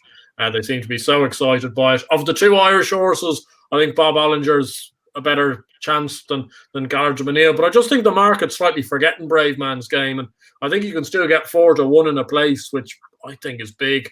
I think he should be right in there at 3-1, 11-4 with the 2 others based on what he's achieved this year. And it's very rare that I'd be going against 2 short Irish horses, but I am believing the Paul Nicholls hype with this one. I think this horse is top class. Ed, would you agree? Are you going to go for the English in this one? Well, this is where I'm going to blow my trumpet because I'm on Brave Man's Game at 25, so Bob Ollinger at 33. No, I'm sorry, we're not having after time. We're not having after time. Stop. So in answer to your question, Gallard and Menil wins half the track. I don't know. I think it's again. This is going to be a single figure field. High quality, excellent grade 1. Brave Man's, it's different, isn't it? See, Bob Ollinger is the quicker horse than Brave Man's Game. Brave Man's Game is your 3-mile chase who's got a bit of boots. Bob Ollinger wouldn't disgrace himself in a champion hurdle, whereas you ran Brave Man's Game in the champion hurdle, would be racing the ambulance. So they're 2 very different types of horses. I think Gallard de Menil probably fits somewhere in between. He was a little bit keen last day over 2 miles 6, yet did stay when he needed to and won it nicely. I don't think there's a lot between them. it comes down to price. It's going to come down to ground. I do love Braveman's Game. If you wanted to own a horse, Braveman's Game, he's just got everything you want, haven't you? Obviously, the Denman comparisons are there. His trainers kind of fan the flames in that respect. You know, I was trying to get on it 50s for next year's RSA, but I missed the price. He's now 20s or whatever. I think he just should be a smashing 3-mile chaser. Bob Ollinger's done nothing wrong. Obviously, what it begs the question is, how good's Fernie Hollow? That's what I'd like to see. This is a horse who's beaten Appreciate It and wiped the floor with Bob Ollinger. And unfortunately, he's not making the festival. So he's one for next season. So in answer to your question, I would, obviously, I'm kind of vested interest here. But I just would be with Bob Ollinger. I just think he's the slightly quicker horse, and on ground that probably may rely a little bit, put a bit more emphasis on speed rather than stamina. I'd be tentatively with him, but I stress I don't have a particularly strong view. Jack? Yeah, I mean, 2 of the last 35 winners were from outside the top 5 of the betting, and I think this does. Yeah, if Blair tips an English horse, then it can't lose. Sorry, yeah. I have to put that on. I like it. It's the one English horse I'll put up tonight. So. For me, the worst thing Paul Nicholls did was comparing Braveman's Game to Denman, because of course he didn't win this. I think if Ed's blown his trumpet, I'm going to blow mine. I did manage to get the 50-1 for him for the RSA next year. Right. Wow. Can I buy it off you? Yeah, I can't get over this after timing, lads, honestly. Yeah, I know. It's so good, isn't it? Should we just go for our anti-post portfolio? Yeah, let's do it. You've only got a year to the race, so I know. God, as you say, we've got short memories. God, I'll be looking forward to it. Yeah, I don't actually think Bob Ollinger's come on too much when he was second to Fernie Hollow. If I'm being honest, I don't think he beat that much in the Lawler of Naces. Of course, he beat was it Blue Lord and Gabinaco? I think they're both 2-milers. I don't know if he really is going to stay 2.5 like Braveman's Game or Gael de Menil. And I was watching Paul Nichols's when his battalion were having the day out at Wincanton. I don't know how much I really read into it, but Politolog and Braveman's Game were both leading them along, and of course Politolog goes at a serious gallop, and if Braveman's Game is looking to be prominent in the Ballymore, I think they're going to go at quite a pace. And if they do go at quite a pace, I think staying will come into it. And if there's one who's going to stay, it's Gael de Menil, who of course won over the 2-mile 6, beating 2 likely Albert Bartlett, 2 at the top of the market in the Albert Bartlett. And I think Gael de Menil is the only one out of the 3 who's really beaten anything. It's annoying that Stargate hasn't come out since, because I'd like to see how good Stargate actually is. But I mean, the Glancing Queen hasn't really done anything. Of course, Wild About, is it what's his name? Wild About Oscar. Of course, beat the Glancing Queen next time out. So I'm not too sure how good that form is just yet. And I know Soaring Glory winning the Betfair is a boost for the Braveman's Game form, but I think Gael de Menil is the one who has the stronger form claims for me. I think 11-4 is a little bit short for Gael de Menil. I think he'll probably drift to 7-2 on the day, and I think everyone will be all over Bob Ollinger, especially as Jamie Codd said, he's a God-given certainty. I think people worship him after that LeBate tip more than they worship any kind of religion. So, yeah, for me, it will be Gael de Menil. I think he's got the best form in the book, and I think the staying will come into it. And I love the way he hops over the hurdles. Hugh, Ireland have had a really good record in this. To see that continuing, and Gallard de Mesniel, one at Christmas, one at the Dublin Racing Festival. Is he going to make it the hat-trick? Jack's stat there is amazing. Just as I'm looking at the betting here, so 2 of the last 35 winners were outside the top 5. And I'm looking at the betting here. So Bob Ollinger 11-4, Gaillard de Mesniel 11-4, Braveman's Game 7-2. Appreciate is going to go into Supreme. Metier is going to go into Supreme. The Real Deal is gone out of the equation. Ballyadam will go into Supreme. B Lord probably the Supreme as well. So the top 3 in the market are as solid a top 3 as I think you're going to see in the entire festival. So if you're ever going to have a try-cast, lads... No. I'm better to tip up someone outside it. Is this not the race to do it? Seriously. I'm like, look, I don't normally do these things, but I'm looking at those 3 and saying it's between those 3. I can't make a case for anything else, like on a serious level. And I think, if you're going to have a try-cast, this might be the race to do it. Of those three, I'd probably be leaning toward Gaillard de Mesniel. Jamie's comments the other night got an awful lot of traction, but it's just his opinion. And like Jamie is a very good judge, obviously, but it's just his opinion. And Gaillard de Mesniel's, the way he did it, I think, at the Dublin Racing Festival over Christmas was super impressive on heavy enough ground. He just stays all day, galloped them all down. So of the three, I'd be with him. But I think I'm going to play the TriCast, lads. And I like this. I like this. This is good. Dan, will you be joining here? Are you like a TriCast? No, yeah, I do. I know I would have some neck now giving it to Hugh. Barry sent this comment in for the Supreme, and I purposely ignored it because I was looking at Kescon Risk for the Supreme until I read Joseph O'Brien's stable tour in the At the Races today that said he was going Ballymore.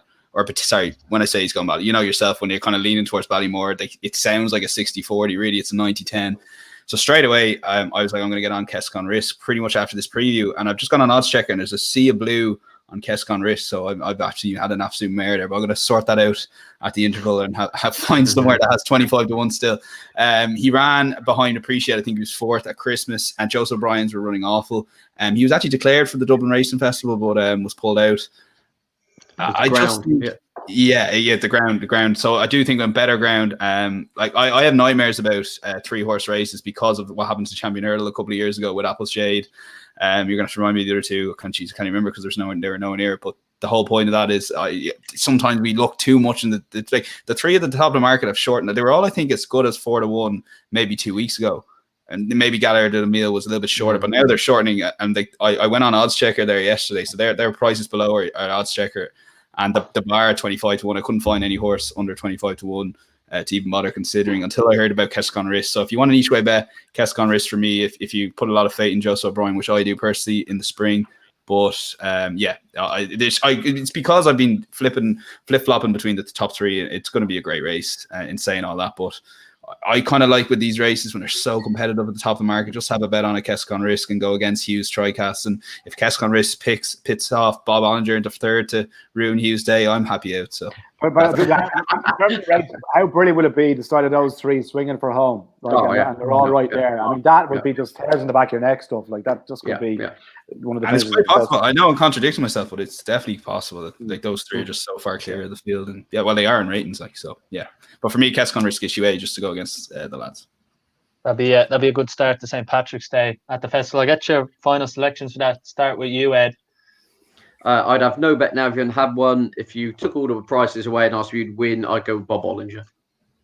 Jack? Gerard de Menil for me. Hugh? Yeah, I'm going to play the TriCast, but Gerard de Menil if I had to pick one. Yes, that's an effort too. I love this. It's the early favourite for Hughes now. This is the first and last time, Dan, you're going to ask me to do these Cheltenham previews after something. Is that your winners? Look, that's got to be a charity bet, but you've got to get it in the right order. That's going to be right. Well, I'll do the trifectas. So I'll do the trifectas in the correct order. That's my charity bet, and lovely. Give me 3 minutes. Andrew, your selection. Brave Man's Game for me. So we're going to move on to what was the RSA Chase, now the Brown Advisory Novices Chase. It's hard to look anywhere but Monkfish at the top of the market. Start with you, maybe, Dan, on this one. Do you think Monkfish at 8-11 is just?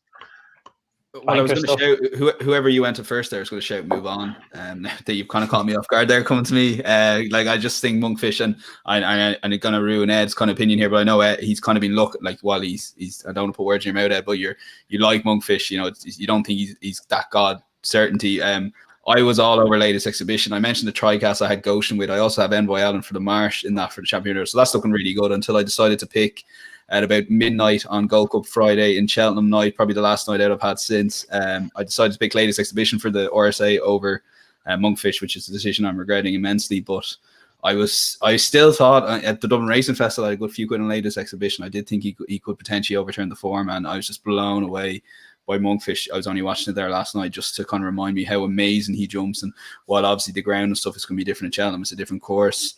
I think that, and again, not to ruin, because Envoy Allen's coming up on Thursday, Envoy Allen, Monkfish, if people are going to have that mug double, even just to watch these horses, I don't think I won't be having a single on this race, to be honest with you.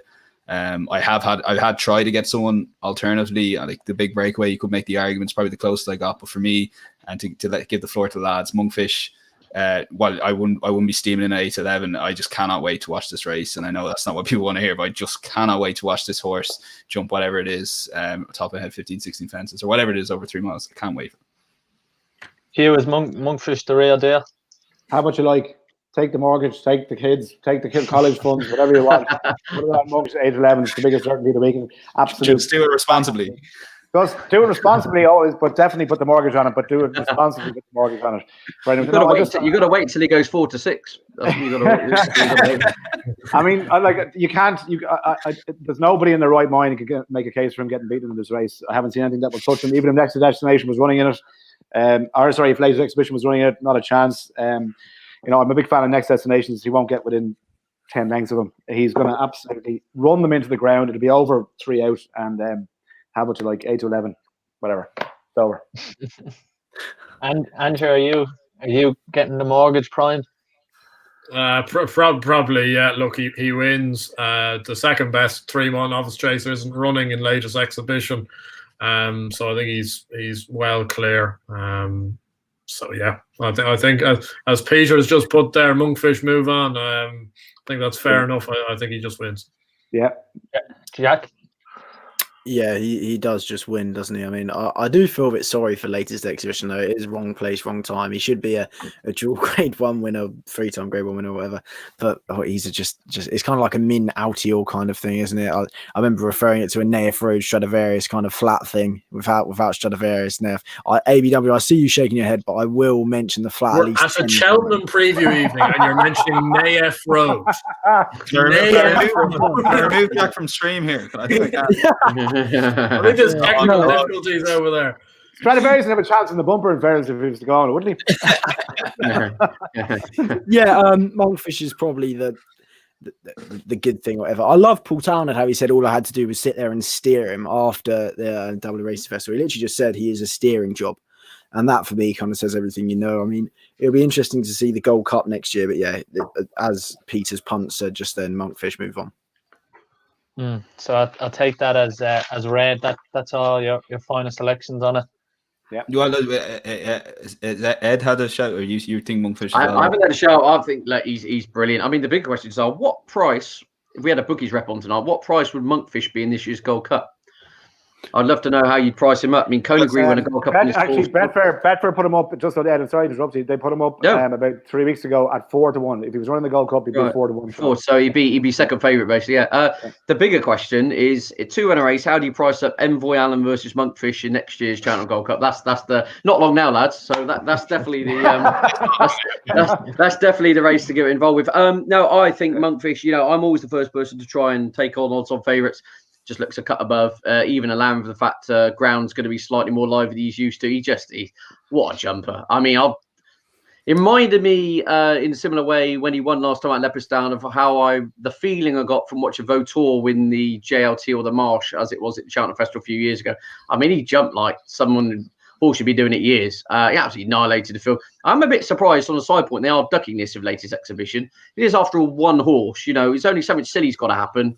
Like, Monkfish goes wrong or something falls in front of him or something silly happens to duck I believe they're going to go for the Irish Grand National, aren't they, on the basis of it? I thought, again, in a race that's going to cut up into a single figure field, they rolled a dice. But so, essentially, Monkfish wins. But for the each way plays, I'm on Big Breakaway at huge prices. Let's not forget the Colin Tizard yard, we're running like they had the bubonic plague throughout, the winter months. I think they had one winner in 3 months, and that was 2 to 5. They had all sorts of issues. The dodgy hay patch. They've had the stable sterilised. They've had a lot of problems down there. They appear to have turned a corner to some extent. I think the Big Breakaway could easily chase him home. And if there was, again, a crackers one to fill the frame, if you wanted it would be the Colin Tizard second string here, Fiddler on the Roof, who ran Next Destination to within a length last time out. If you fancy Next Destination to go well, I think potentially he's got untapped potential still over 3 miles. But there we go. There's my tricast. That's a proper tricast. Yeah, Monkfish to beat the 2 Tizard horses. But I love Monkfish. He's everything you want in a chaser. He's got the Cheltenham Festival form in the book. I mean, that Albert Bartlett from last year looks really good, doesn't it? And he's just terrific. He turns up, he jumps, he wins, and the 2 Tizard slow boats follow him home.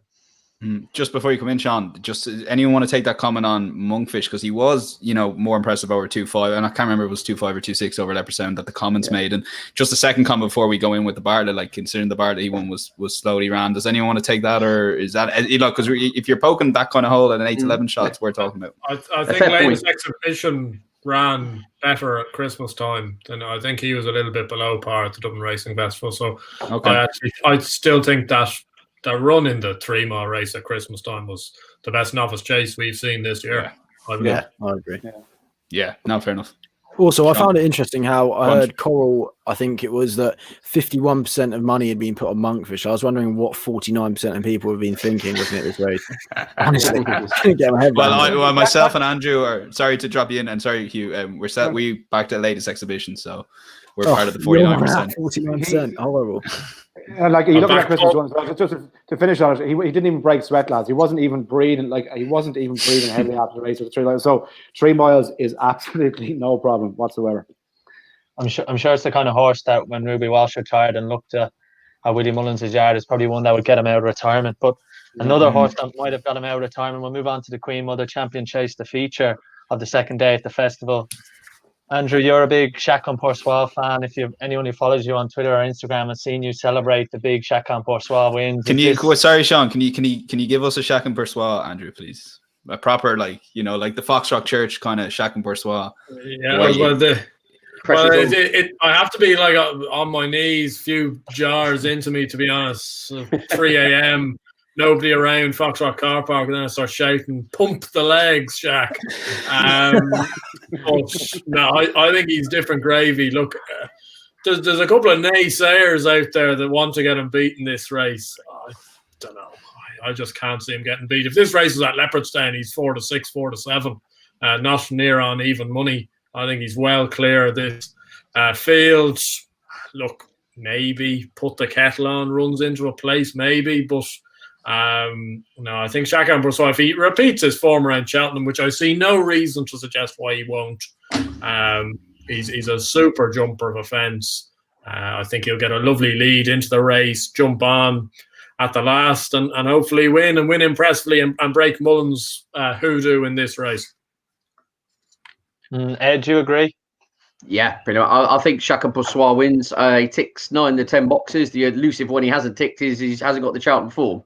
It's not to say he will not act at Cheltenham. There's just no evidence to suggest as of yet that we know he does. But in terms of what he's actually doing on the racetrack this season, there is an argument he should be shorter. I agree with the point that it's only the fact he's Cheltenham why he's, on exchange, he's odds against, isn't he? He would be massively odds on if this was anywhere else other than Cheltenham. It is just that slight worry in people's minds, which I can understand.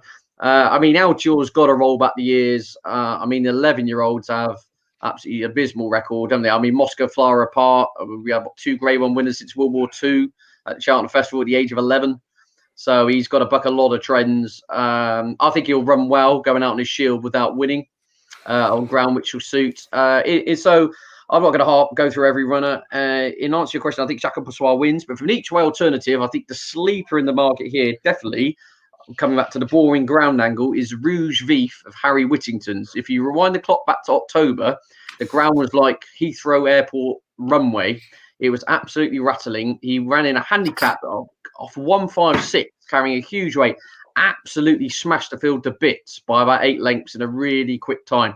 Since then, Harry Whittington, and again, he's been another one who's had all sorts of issues. He had to shut his yard down for 2 weeks, all kinds of problems. Rouge Vif's run with plenty of credit, including in Single Creek on really deep ground, which would have been against him. I believe Harry Whittington said in the aftermath he'd almost wish he hadn't run him. It was just the fact it was a Grade 1 and it was a small field that they almost rolled the dice. He still ran well to finish 3rd. I think he's 28-1 on good ground. I think he will go off like the clappers, and I think he'll still be there coming to 2 out. So I think Chacun Poursoir will win, but I think Rouge Vif each way, especially if the forecast holds up true, I think he will start half the price he is now. Hugh, do you think it's another Willie Mullins, Paul Townend? Yeah, absolutely, 100%. I think he wins this, and I'm not going to touch him. I know it's not after timing because he didn't bloody run in the race last year, but I had him at 25s last year for the champion chase. After 25s. When did you back that, Hugh? I backed him before he beat Deputy Soy at Punchestown, and he went out because I just heard a few whispers and a few rumours. So I said, right, this lad could be the real deal. So I didn't have a lot on him, but I had enough to make me physically puke when he wasn't running on the day last year in the Champion Chase. I think he's brilliant. I absolutely love the way he travels. I love the way he jumps. During the Dublin Racing Festival, even the last day, I was standing beside Ruby, and Ruby says, I'm not happy with him, he doesn't look right, and then within 30 seconds, oh yeah, it's fine, everything's fine. I think he uses class here. I think he wins it, and I don't have him at 25-1 this year, but I'll be backing him with even money if he goes off at even money. So yeah. Jack? Yeah, for me, I'm looking to oppose Chacun Pour Soi. I mean, he jumps well. I still have a question about how much he finds off the bridle, and I've said that a few times, and I've got a lot of abuse for it, and I love it. But for me, I think Nube Negra is being completely overlooked. Now, since he switched to the larger obstacles, he's just found a different gear. I mean, he's been beaten twice of his 5 appearances, and that was Esprit de Large and Rouge Vif when they were both Arkle contenders. But I mean, when he reappeared in the Desert Orchid, I thought he was an absolute different gravy. He reversed that form with Rouge V by 31 lengths, and of course dismissed Altior. And lots of people were focusing on Altior. He wasn't back. He didn't put in a good enough performance. But I thought Nube Negra actually run a cracking race, and I think Shishkin was on the same card, so it was good to compare the times. And I know Paul Quigley was squashing saying they weren't actually that great, but I thought they ran quite a similar race in a time perspective. Shishkin was a little bit slower than Novice was, but the 9th fence, they were neck and neck. Shishkin then took up the running, whereas Nube Negra was just sat in with Duke de Genève in front of him, and I think Altior to his left. And it was at the second last, the last, there was 2 seconds between them.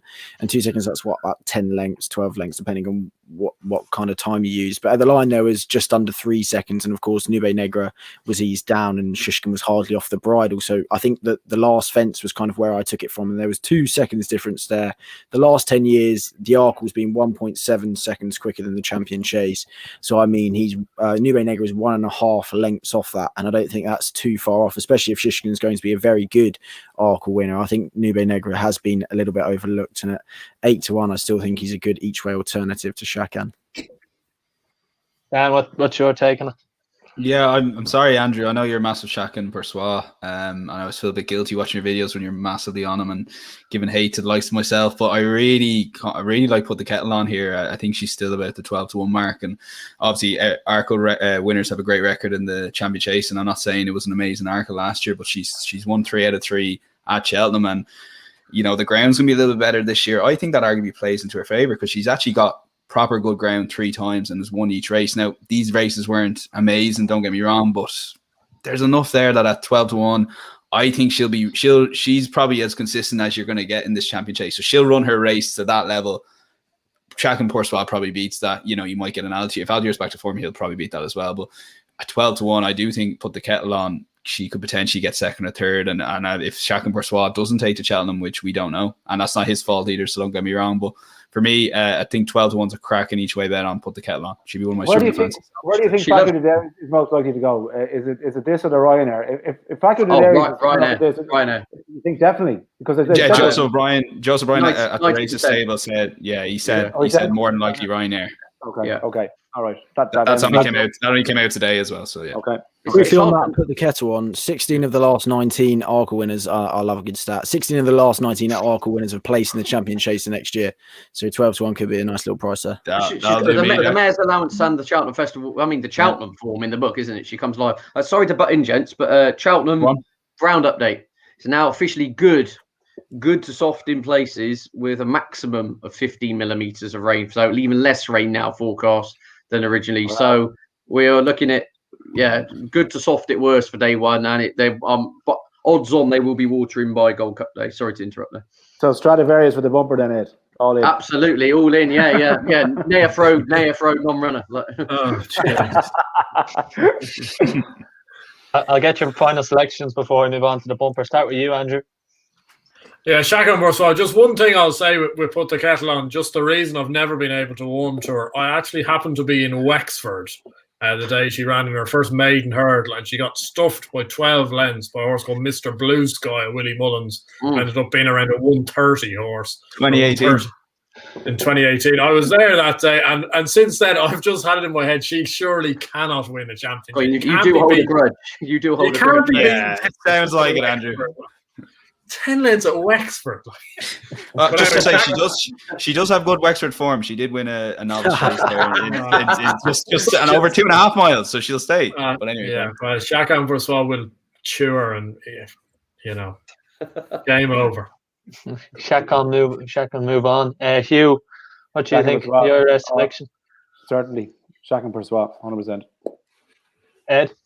Rouge Vif each way, especially with the old Costa del Gloucester's moving in. The ground's like tarmac. Yeah, Rouge Vif each way. But if you ask me for who's the winner, Chacun Boursois. Jack? With the improving round, Nube Negra each way for me. And before the champion bumper, I'm going to go to the toilet because I hate this race. Good man.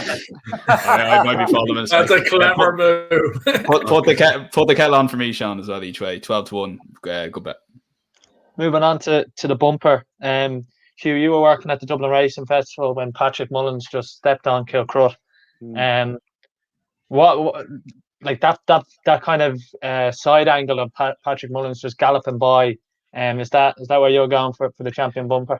It's a weird one. I remember that day because like all the talk was from people closely associated to the yard, and maybe even in the yard, not naming names, was that Patrick had picked the wrong horse in the Dublin Racing Festival. And the other horse, I think his name was Villiers, something like that. But Patrick had picked the wrong horse, and that Villiers was more than likely going to win. Ramillies. Yeah. So it was kind of jaw dropping stuff, really.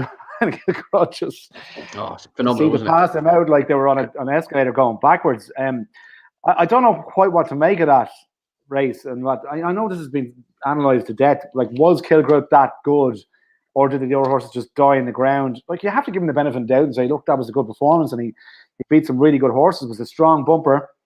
So on the basis of that, and again, I'm just very wary because I got burned so badly with Appreciated last year. I couldn't see him losing, and he did lose. So I don't know. Sir Gerhard, obviously, I know Gordon thinks a lot of him, and Cheveley Park think a lot of him as well. There's not much between him and the betting, but I think you have to take Kilcrut on what he did and on the merits of what he did. And if it's not as good as that, fine. But I think I'm prepared to judge for what you see in front of you and not to read too much into it. Sometimes you can be guilty of overanalyzing these races and say, oh, did the horses just stop? But he just cruised past them like he literally was on a nitro button, and he barely broke sweat. So, I think I'll have to stick with him. Andrew, what's your take on Kilcrut at the Dublin Racing Festival? I want to believe it. I think you want him to be as good as that. Whether I'd be backing him or not, I'm not so sure. I'm exactly the same as Hugh. I backed Appreciated last year, and I thought turning in, it was a matter of how far. I was devastated watching the race. I was really keen on Sir Gerhard. Again, now Ed has slightly eased my fears with these horses going to different yards. Obviously, it's going to Willie Mullins. It's the best in the business. I think he's a little short at 2-1, though. He was around 3-1 for a week or two after the Kilcrut performance. I thought that was a decent enough price. 2 I'll throw in at big prices, and I'm sure Tom Nolan's been banging your ear down as well about this Grangy. I think at this stage, I've actually heard it so many times that I'm going to have to put a few quid on her, just to make sure that he's not gloating around, and I haven't backed her. And I'd give a Cool Jet as well a chance for Willie Mullins. Just Willie Mullins sometimes throws a springer in this race, 4th, 5th strings. Sometimes weird things can happen. Obviously, Relegate won the race a couple of years ago. Those two are 25-1 and 33-1. Both big prices. Will be ridden cold and hopefully might pick up pieces. But a tentative shout on Sir Gerhard. Ed? No strong view. A horse that's not actually been mentioned at all in the build-up, but absolutely hacked up in its only start was 3 Stripe Life, now trained by Denise Sneezy Foster. Absolutely bolted up last time out. Did absolutely nothing wrong, but from everything I'm told from much more well-informed Irish gentlemen like yourselves, is that there is to concentrate on the top two here, really. But yeah, the champion bumper, is a race where no strong view here, to be honest with you. I'll be looking at next year's Arkle market or something. Dan? I like Three Stripe Life, and won't add too much to what Ed said there. 12s was actually 12s was available there, and the serious money has come from the last couple of days. I think I know there may be a 10s in the place, but it's pretty much 8 across the board, which kind of gives you a bit of indication there. So for me, I'd be going Three Stripe Life each way, but probably against the top two in the market, not because of how the horses themselves, but because of the price. So for me, Three Stripe Life each way. Jack, I'll give you an option to have a word on this, or is it hatred towards the bumper? He's sulking there. I will have a word on it. I mean, I won't be backing anything. I might be if my day's gone well, but most likely I won't be backing anything. I just kind of looked at one angle. 4 of the last 12 winners have only won with one previous run. Of course, Q Card, who ran at the mighty Fontwell, Briar Hill, and Silver Concord. Briar Hill's sister's actually out running tomorrow. It is, in fact, but no, run today. In fact, I didn't actually see how they got in the bumper. But Three Stripe Life fits that, but ran on heavy ground. It was a really nice performance. Not sure how they'll be able to cope with the good soft ground. So that's the only one who kind of fits that category. Other than that, I'll be watching LA Bell for Dan Skelton, who's 25-1, I think, now. Involved in that absolutely ludicrous dead heat at Cheltenham just before Christmas, which was never a dead heat. But I mean, Martello Sky and Alavina have both come out of that, and they look quite smart over hurdles. And I think Ishkara Lady is running maybe this weekend or sometime this week. So I think LA Bell I'll be watching, but it's definitely a non-betting prospect for me. So I'm going to get everyone's selection for the bumper, and then your nap for day 2 at the festival. I'll start with you, Andrew. Yeah, probably just about Sir Gerhard for the bumper, but not a strong fancy. And my nap comes in the Coral Cup. Kashari for Willie Mullins, I think, has got a massive chance of 146. Only £2 higher than his Irish mark, former Grade 2 horse. Got a bit of class. I think he could go very well. Ed? Three Stripe Life each way in this race. Again, you want my nap? That's in my charity bet. So we going now? We're going at the end. What are we doing? End. Okay, well, I'll sit that one out then. Yeah. Keep them waiting. Jack? For me, I won't be backing anything in the champion bumper. My nap of the day would probably be Gail de Menil at the moment. I think with the drown crying, I'm not. I know it's a top. The top 3 is a very top heavy market, but I just think Gail de Menil is going to outstay them on the day. Hugh? Yeah, I stick with Kilcrunt in the bumper, but it's a tentative nod. Just on the basis of what happened to me last year. My fingers are still burnt from what happened last year. And my nap is Monkfish Shack on double. Oh, very good. Dan? I just said I'd throw that comment out there while I give my picks. Three Stripe Life each way for me in the bumper, and really strong five. My biggest fancy of Wednesday is Put the Kettle On. I do think there's juice in that 12-1 price each way, and she'll run a race, as I said to you earlier, and she'll be thereabouts for that place anyway, at least. So. Right. Just before we move on to the day 3, we take a quick couple of minute break, or is Great. Yeah, I'll stay on here and fill the airtime. So yeah, anyone who wants to take a break, work away. So, Ed, funny if you're staying there, I want to actually ask you about betting, right? In terms of winner each way. So, obviously, anti-posts. Are you looking more at win bets than each way bets in October? Yeah, but I do that as well. And then for example, I have the storyteller after time in here because you guys got some insane, and you can say as well, Jack. 22-1, and now he's 12-1 for Stayers. I feel great, and now I'm like, why did I not back him each way? Like when Gordon Elliott said he was going to the Stayers, but for you, is it how do you kind of judge it for a win or each way bet? I'm 90% of my outlay is anti-post, and then the angle being it's a combination. I've got my own kind of formula, if you like. It's a blend of the horse being massively overpriced to get to the target, which I believe they will do, combined with do I actually think they've got a chance of winning the race. And so I will always look for something I think is woefully overpriced on the basis that if they did line up, A, they could win the race, and B, I think they're going to start significantly shorter. So at least then, if they do get to the race, I back my own judgment, I am right, they line up in the race, you always then have the option through the exchange.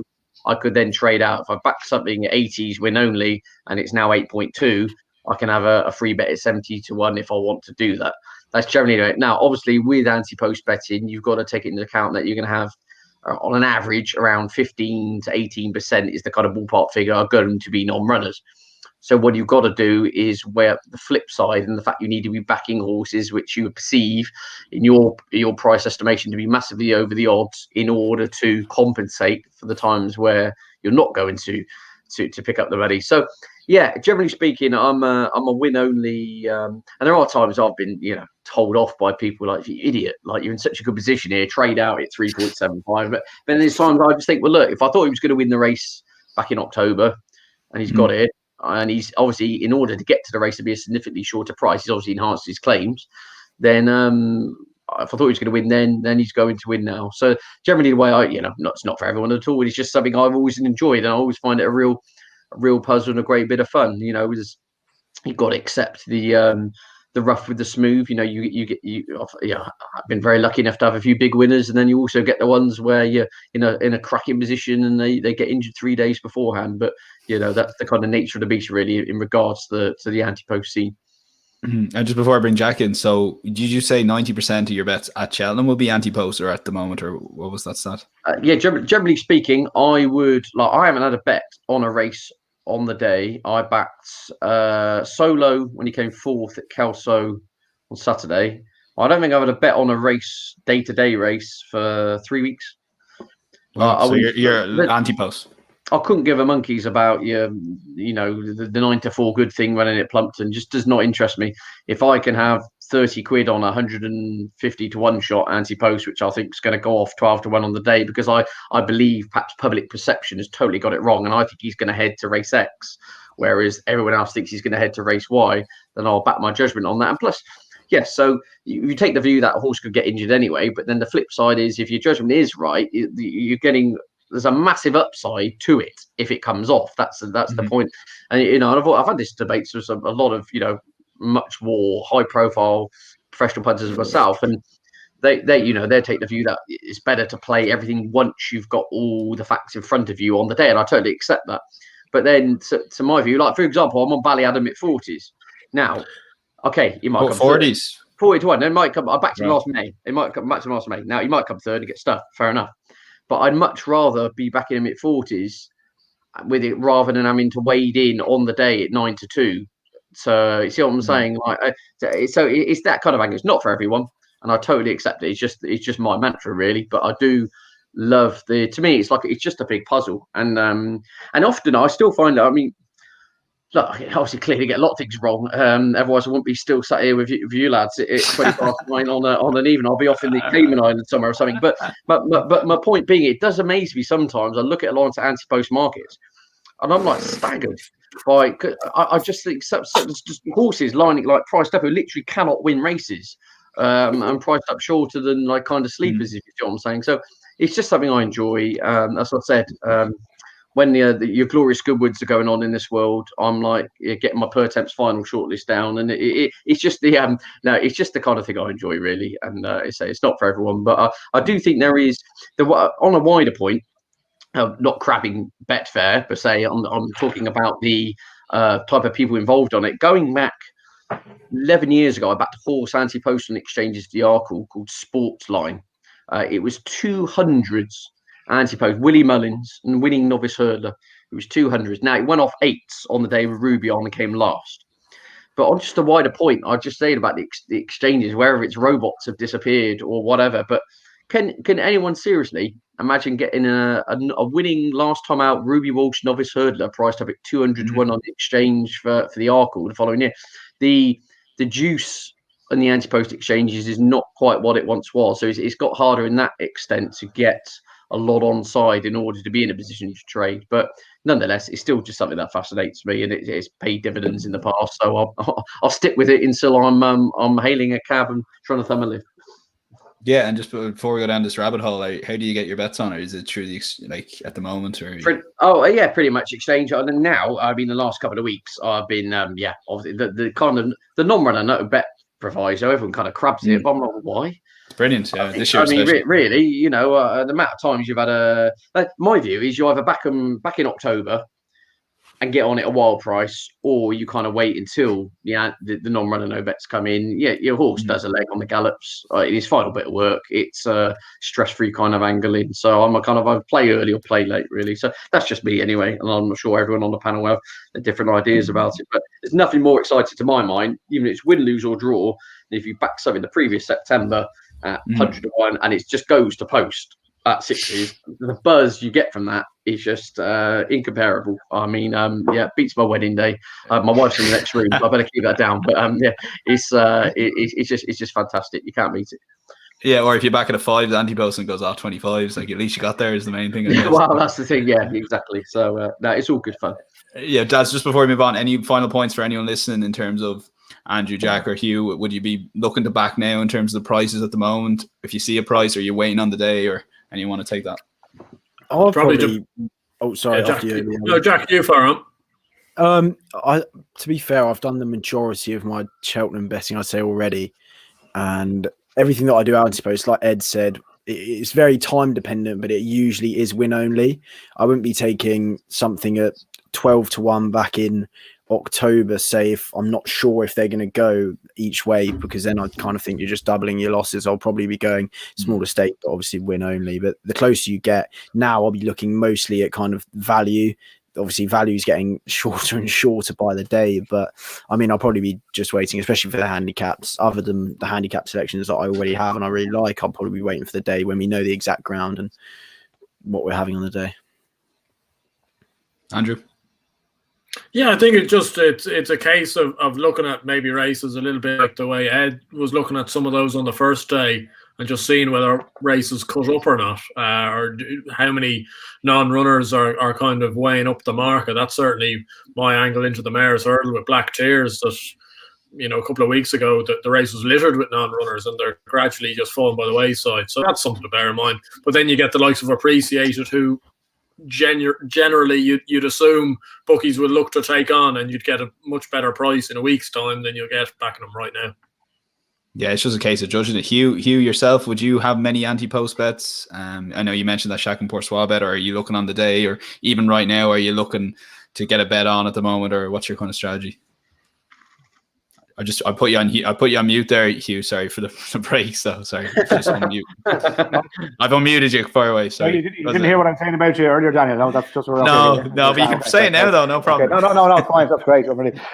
No, like I a bit like Andrew. If you think a race is going to cut up between now and the festival, or in the last couple of weeks, if you get a steer that horses are going to go certain ways, then maybe now is the time to have a bit of a stake. But I've had a handful of bets on, nothing huge. I'll do most of my punting next week, I think. And it's unusual. Normally, I'm pretty good anti-post in terms of having a decent book of bets. But for whatever about this season, I don't know. It's just been such a mad season, and with COVID and everything like that, it's just put me off backing horses. So I'll do most of my punting next week on the day. And sure, look, anti-post or on the day. If I lose it, there you go.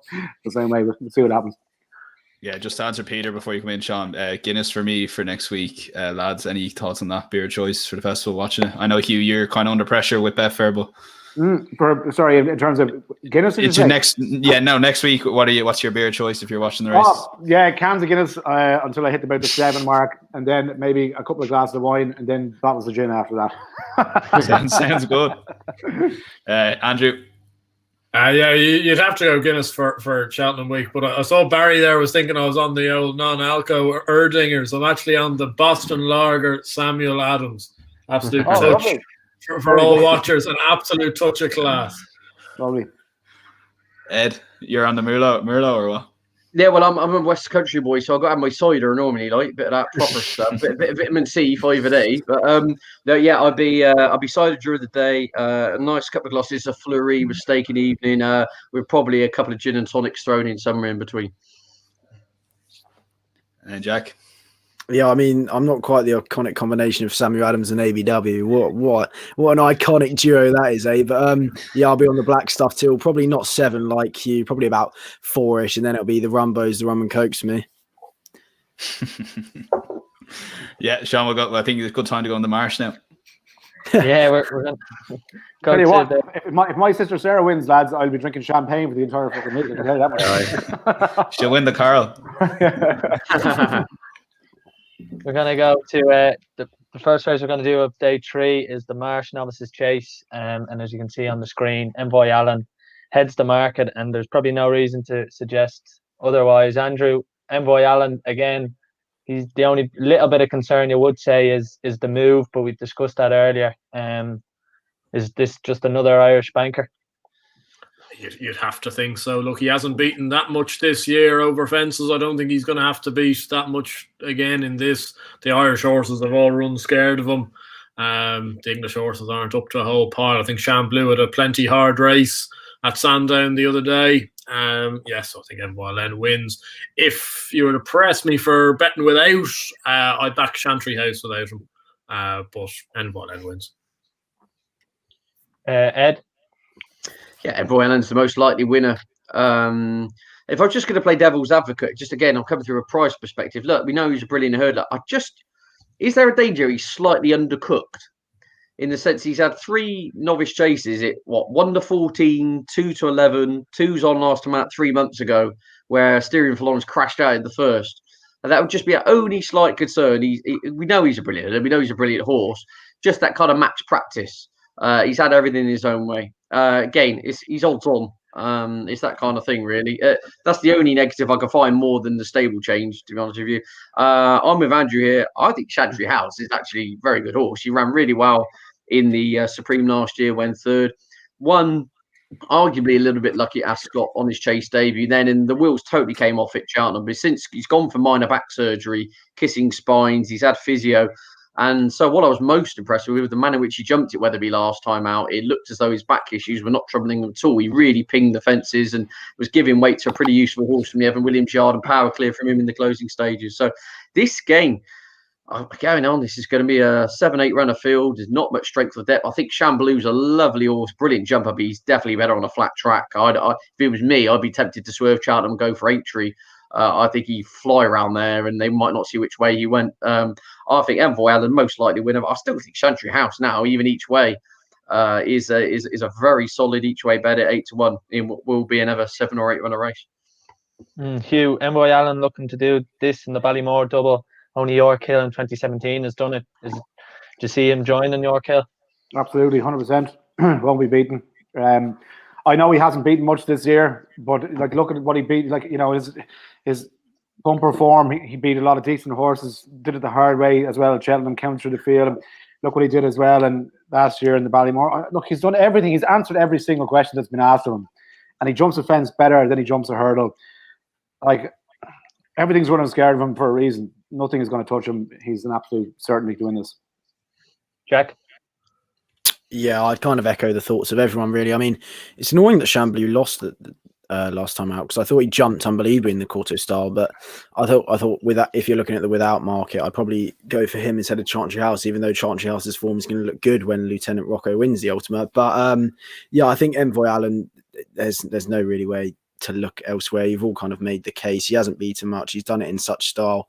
I think Ed, I do think he's going to be as short as he has been. I think he's going to be 2-1 on, maybe 2-5 on the day.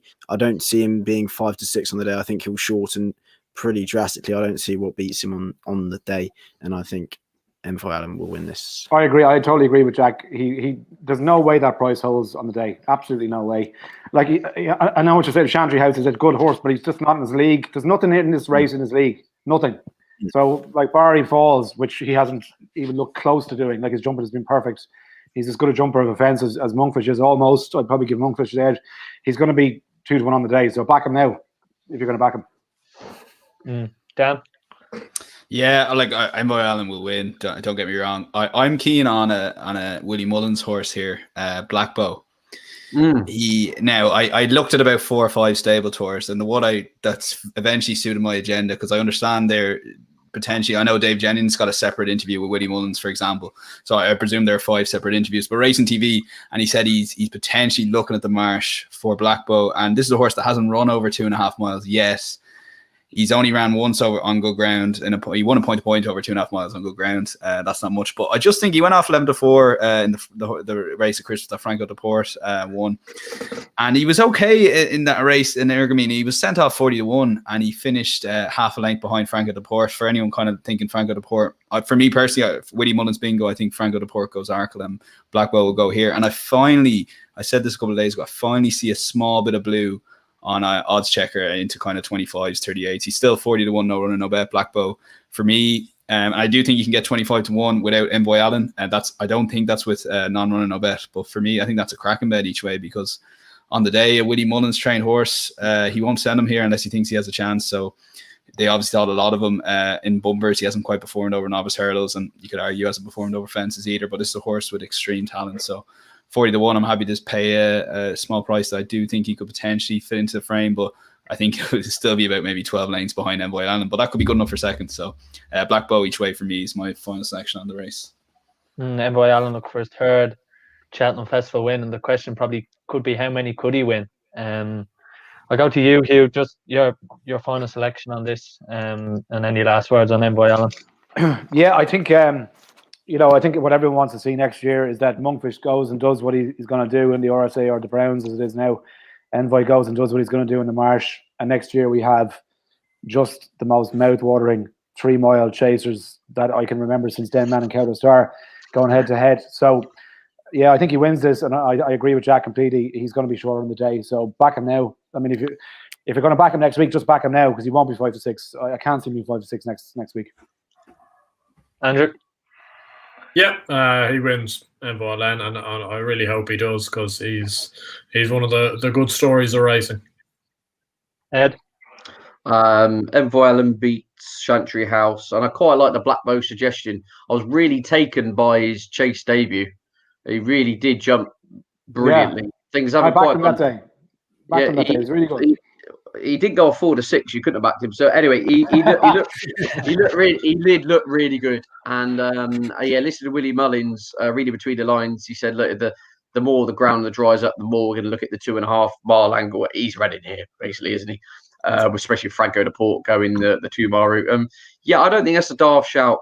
I think he'll be ridden off the pace, and he'll be ridden to pick up pieces, and I could easily see him coming into the frame. So there's another tri-cast, bit more exciting than Hugh's kind of even money shot. We go. Yeah, Envoy Allen to beat the Chantry House, who's hopefully his back holds up, and Blackbow to stay on from 7th into 3rd at the ready. Very good. Jack, final word? It won't be a betting prospect for me, but I think that 5-6 about Envoy is probably a gift at the moment when he goes off 2-1 on 2-5, and he should win this very comfortably.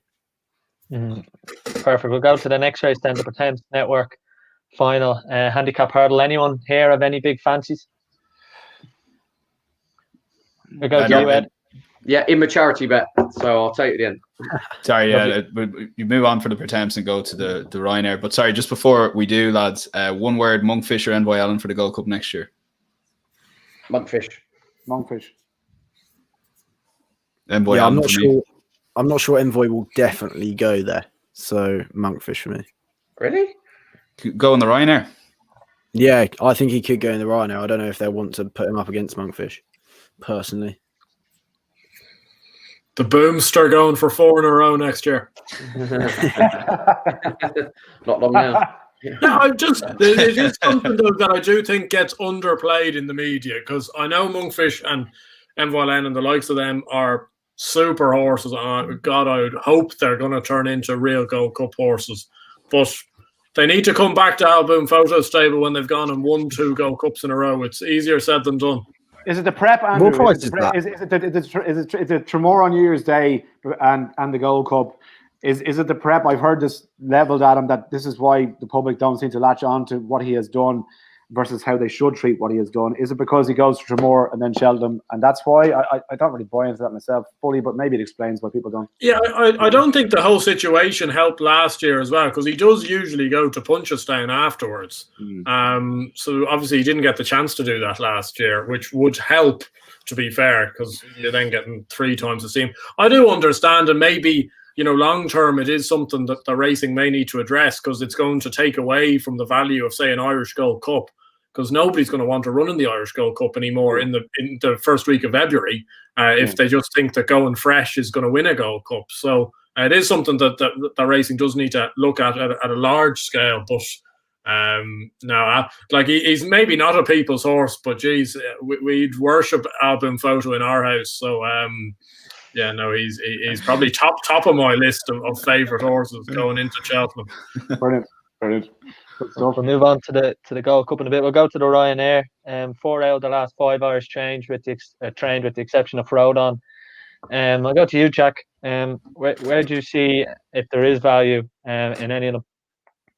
See, for me, I think Nin's the value at 6-1. I mean, of course, he is old now. Let's not forget, but he won it last year. 10 of the last 12 winners have been in the top 3 of the market, and even though this is very open, I think that's a good place to start. I think Allaho's a good prospect. Of course, the win against Ellie May could look very good come the end of the week, depending on how Allaho gets on. But I don't think he's the greatest jumper in the world. I mean, he got in quite tight at the last. It was quite a comprehensive victory. Don't get me wrong, but I mean, although Min was like very uncharacteristic, mistake ridden in the Dublin Racing Festival, he didn't have a great run in the Champion Chase in 2019, and then went to win the JLT by 20 lengths. So I don't think that. I think Patrick Mullins did a brilliant job at pulling him up so quickly because he was never travelling. And B, I think that he can bounce back like he did. And I knew he drifted to 7-1. He's now 6s now, I think. But I think even at an each way price, I think he could be good enough value to retain his crown. He likes Cheltenham.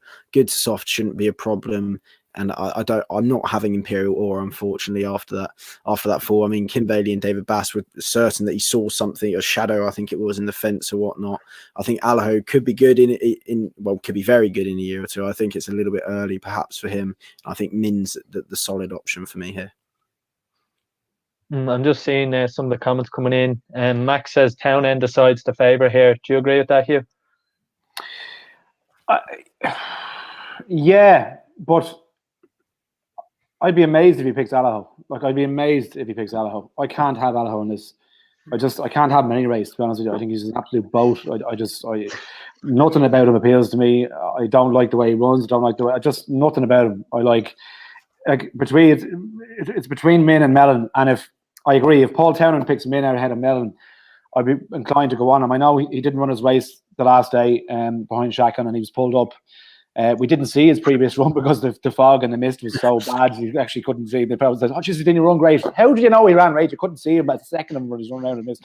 So if he picks Min over Mellon, I'd be inclined to back Min. I think Mellon has a great shout as well, as long as what he did over Christmas hasn't taken too much out of him. I know obviously he ran again at Dublin at the Dublin Racing Festival, but if Paul Townend opts for Min, I'll back him. So, yeah, I do agree with your text. And I just saw a text from Alan Keane about Fakir Judari's here. Yeah, I'd give him a chance as well. I wasn't having him a few weeks ago, but the more I think about it, he could be a bit of a sleeper here. He's probably, price is about right now. 8-1 is probably about right for him. But I can't have Allaho. I just cannot have him. Whatever happens today. Even if Paul Townend picks him, I'm not going to back him. Ed, is there a lot of kind of sleepers in here? Any big English horses that you're kind of giving a real chance? This is a really funny race from a betting perspective. This is a great one where Allaho's probably favourite on default by the fact he won last time out. Right, then you've got Min, who's a 10-year-old who was pulled up. Imperial Aura fell. Mellon came last. St. Calvados fell. Sam Crow pulled up. Real Steel pulled up. This is bizarre. Normally, for a race of this nature, you've got a lot of horses coming in on the back of good form. There aren't any. The two which buck the trend here, and naturally, are Fakir Judari, who I think will run a really good race. I think he's rock solid. I agree with Hugh's comments. I think the value's kind of gone now. So you could have got 25-1 a little while ago. But it's a Did race. You get that? Yeah, absolutely. So more after timing. Yeah, shame we didn't do this a month ago then. Yeah. Oh, crikey. Yeah, Have you any 25-1 shots for us now, Ed? Well, I've got a 40-1 shot back in here called Mr. Fisher, wow. who I think is serious player in this. Absolutely hacked up on soft ground last time out for Nicky Henderson. This is a race full of has-beens, out of sorts, haven't quite done it. The horses who've stunk the truck out this season. I cannot for the life of me entertain Min. I've been a great horse. But you want to back a 10-year-old who's been pulled up, you've got to go back to the days of medieval court jesters to find someone who can reclaim the kind of glories at that age.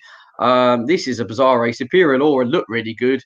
Again, you're coming into Grade 1 on the back of Fallen. Now, Andrew Mount's a good trends guy. I haven't actually got the stats in front of me, and I'm not generally one who gets overboard about the stats and this and that and the other, and I think we can read too much into it. But the overwhelming record of the last 100 years suggests if you're coming into a Grade 1 on the back of the Fool, you're going to go in the poorhouse very quickly. So I think Fakadou Derry likes Cheltenham, ran a great race in the Arkle last year, ran really well behind Shaq and Poursoir last time out, looked like the extra half a mile really suit. I think, so essentially I'm going for the two horses which have produced the form this season. And harping, just going back to last year's Marsh, Mr. Fisher was fourth. Nico de Boinville admits himself it was one of the worst rides he's given a horse at Cheltenham Festival. He got the horse in all sorts of trouble, got trapped wide, stayed on, was gaining at the finish. By then the ship had sailed when Mellon and Sam Crow had kind of gone clear, if you like. So yeah, I'm 2V to field winner, the Mr. Fisher and Fakadou Derry. This is a funny old race. This is a race chock full of horses who just are not doing anything this season, and so it's one of the most bizarre Grade 1 anti-post lists I can remember for a long time. And just on that text that you got in there from Alan Keane on Fakadou Derry's, as you just said, Alan Keane said to me about 2 months ago, Fakadou Derry's 40-1 for the Ryanair is the bet to get on. And he was bleating on about this, bleating on about it. I met him last week. I said, well, did you back him? No, I didn't. He's now 8-1. So anyway, There you go. Well done. He's too big at 40, isn't he? He's not 46. Too big. Steaming into him now at 8, I'd say. Andrew, what's your take on this race? Do you agree with Ed? It's just kind of a race of a few has-beens and a few horses out of form. Yeah, very hard. I'd echo what Ed says about a lot of these coming in here of dismal preps. And I have actually a very different view to what's been talked here. I really quite like Allaho. And I actually, and this seems to be a very unpopular opinion, I think Paul Townend will definitely ride Allaho. He's only not ridden them once over fences, and that was when he was riding Jacques Poursoir down in Cork. He seems to be, he's as big a cliff horse for Paul Townend as he is for me. So I think he'll ride him. Interesting how this race pans out tactics-wise. The three Mullins horses all want to go from the front. I think Allaho will maybe be the one that takes a little bit of a lead, which could well help. But there's a couple of nearly horses in here, and I get the point around Fakadou Derry, but jeez, he just doesn't want to win races. And I've always had a theory about him. In proper, strong Grade 1 races, he'll always find a horse too good. His only Grade 1 win over fences was the Drinmore. Sam Crow would have beaten him that day. I won't hear a word against it. Sam Crow was absolutely tanking. And other than that, he had every chance to win the Arkle last year, and he didn't. He should have won it, and he didn't. And he kind of threw it away. Poor jump at 2 out. Still had the chance, didn't do it. Mr. Fisher, I'd be very dependent on how big the field is. I've a feeling with Mr. Fisher, he's soft, a bit soft as a horse. He wants smaller fields. So the smaller the field, the better for him. I've always thought he was maybe a little bit of a modern-day top-notch, though. Mind, I thought he might sweep up a lot of Grade 2s in his time. Maybe not a race like this. So Allaho's the main one for me. And the one, and it takes a leap of faith, I completely understand it, but who isn't a nearly horse at Cheltenham is Sam Crow. Yeah, I agree. Still gets 16-1 about him. And he's actually gone and won a Grade 1 novice hurdle and a Grade 1 novices chase. 2 from 2 at Cheltenham. The likes of Mellon, Fakadou Derry, they run well, they don't win. Sam Crow, look, I thought he ran actually a cracker at Down Royal. then didn't run very well in the Savills chase. Gordon's weren't running well over Christmas time. I'd give him a chance in this at 16-1. He was the forgotten horse this time last year for the JLT or the Marsh. He then got backed off the boards. If he runs in the race, he'll be single figures because he's a people's talking horse. He'll go off 6-7-1 on the day, and 16-1 therefore seems big. But I play himself and Allaho against the field, and I'd be quite confident that I might get a winner out of those two. Dan, you like Sam Crow, don't you? Yeah, Andrew, you stole my thunder. I was saving Chris Quigley's comment and I had to put it up for you. I was that's my brother. That's my brother. Oh, is it on our way? Yeah, come on, Chris. Stay here. He's obviously waded in. So yeah, there we go. Yeah. So makes sense. He was obviously wondering why, like, I kind of like picked like 4 or 5 comments after. It's like, I'm going to save this comment for my case for Sam Crow, but pretty much what everything Andrew says. My only concern is, like, obviously Christmas he ran second to Faugheen before last year's festival, where this year he was pulled up effort in Savills chase. So you're taking a lot on trust. And did I see him listed in a handicap as well, or entered in a handicap as well, which it doesn't bode well too much. But 16-1, like I was. Yeah, he'll definitely run here, surely. And 16-1, like, it is a kind of race, and we talked about it before. When you there's so many horses that, don't get me wrong, like, I do kind of like Mellon on that kind of form line for last year's Marsh chase, but for me at the moment, 16-1 Sam Crow, like, surely if Sam Crow gets the post 2-0 in Cheltenham, there's no way he's going off bigger than 16-1. So I've already taken that play. I'll back Sam Crow for this race, and that'll be my final selection here anyway. Michael O'Leary has won the race that he sponsors once with Balco the Flow. Let's have your final selections and see if any of you think I'll make it too. I'll go with you, Hugh. What's your final selection for the Ryanair chase? I'm going to sound like a right gobshite now, but Andrew and Dan have just absolutely persuaded me that Sam Crow is the bet in the race at 16-1. I was struggling. I was hopping between Men and Mellon, but, like, you're absolutely right. Everything you both have just said makes complete sense. I can't have Allaho, so I don't care what price he goes offered. I won't be backing him. And I was tossing between Mellon and Min, but you're right. And, like, the preparation to come in, and I was looking at Min in the hope that he comes back, and that last run was too true. There might be some kind of problem. But Sam Crow at 16-1 is an absolute standout bet. So Sam Crow 16-1. Andrew, Sam Crow as well? Yeah, Sam Crow each way, but I'd be keeping the faith on Allaho. Ed?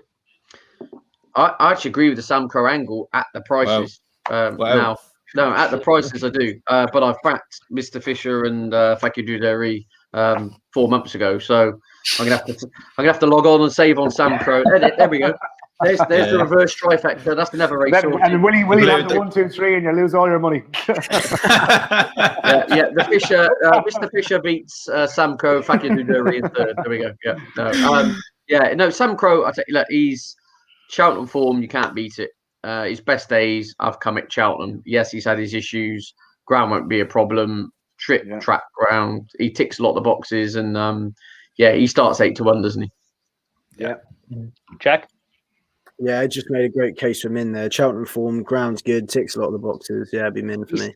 He's 10 and he pulled up last time. I mean, really? Yeah, I've said it. Like, he didn't run a great race in the Champion Chase, and he came to win the JLT on his career best performance by 20 lengths after. And I know he's 10, but Altior's 11, and a lot of people are giving him a chance. So, to me, I think as a 10-year-old, I know Allaho's 7. I think Allaho's a bit young, to be fair, but I think at 10 years old, this is Min's last chance for me, and I will be taking the chance at 6s. And Sean, just before we move on to stayers, I don't think we actually mentioned at the start, but it was in our kind of preview that the lads are getting a charity bet. The best comment of the night gets a 15-year-old charity bet as well. I think we were talking about it before we came on air. So just to let you know, I have a couple in mind. I thought the bar is a good shout, 25-1 in Supreme. I thought that was a good comment. It'll be ultimately decided by the lads, and it'll be the lads' naps for each for the festival. And I'll be putting a lucky 15 for a charity bet. So get your comments in. The funniest comment wins. So lads, keep an eye on the comments coming in, and the best one as voted by the panel. I'm sure we'll find a way to pick a winner. We'll get a charity bet as well. We'll move on to the stairs hurdle now, as you can see on the screen. Last year, the stairs hurdle probably produced the shock of the festival with Lisnagar Oscar. Andrew, what's your take on this? Paisley Park coming back after winning it in sensational style in 2019. Yeah, I backed Time Hill to beat him. I think he can reverse the Ascot form. I've been a massive fan of Time Hill all year. I think he's got a great chance. I think he'll be ridden a little bit differently. Maybe try to use a bit more of a turn of pace, not give Paisley Park as much of a target to aim at. A race that one of the few races this year, I think the Irish Challenge is brutal. I don't like Sire de Burley. I don't like the Storyteller. I really don't like Flooring Porter. I think he got an absolute freebie of all freebies the last day. So Time Hill for me in this. I think if you're looking at the current prices, and I know it is the horse that people love to throw at because of last year, I think Lisnagar Oscar's big. I think he should be shorter. Will I play him each way at 16s? Maybe so. But no, Time Hill for me, I'm really strong on him. Hugh, do you agree with Andrew there with the Irish Challenge? Maybe not as strong as it has been in other years?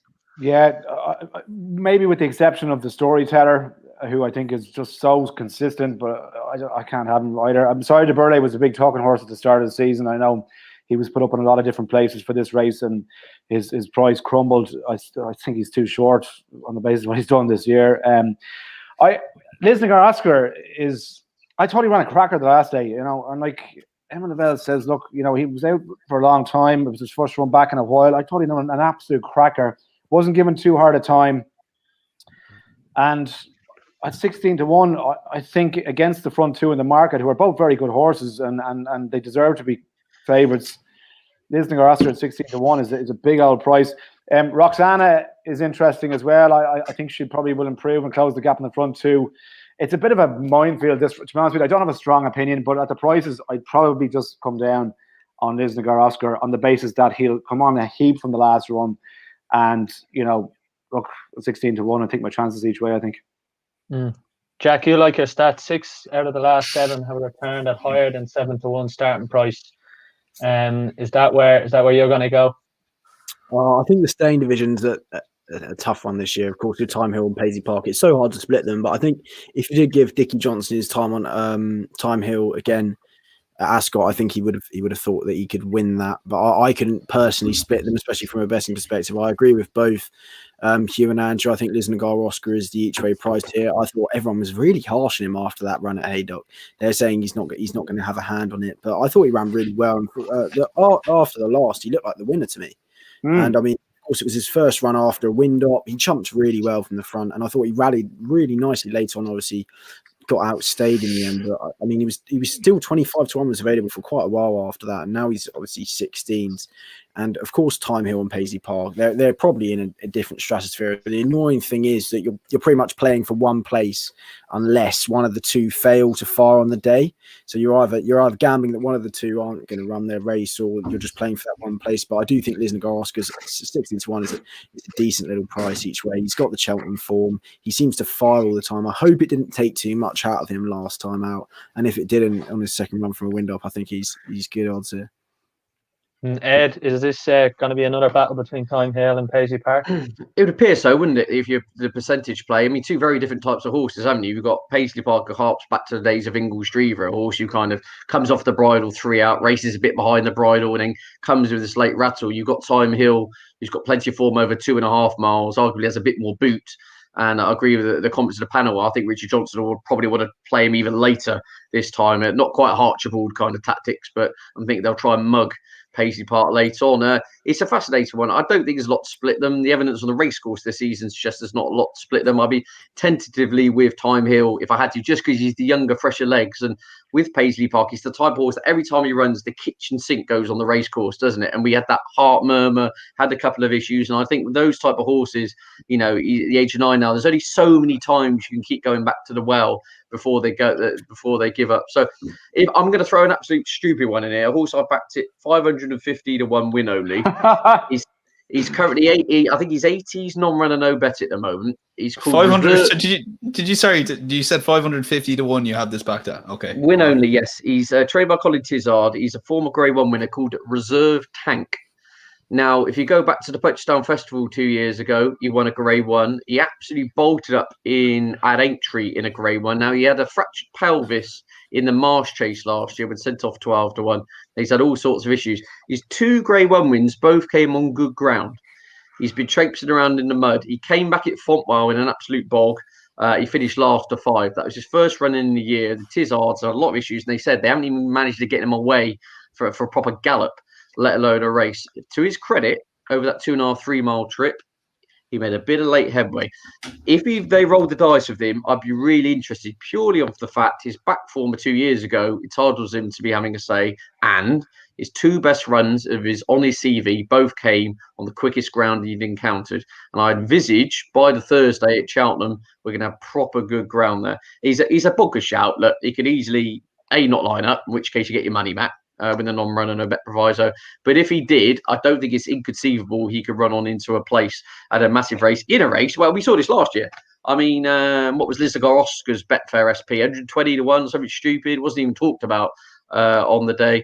If they decide to let him roll the dice in here, I don't think he's a total lost hope. And as I said, his form of 2 years ago isn't too bad. If you ask me who's the winner again, without prices next to their names, I would go with Time Hill.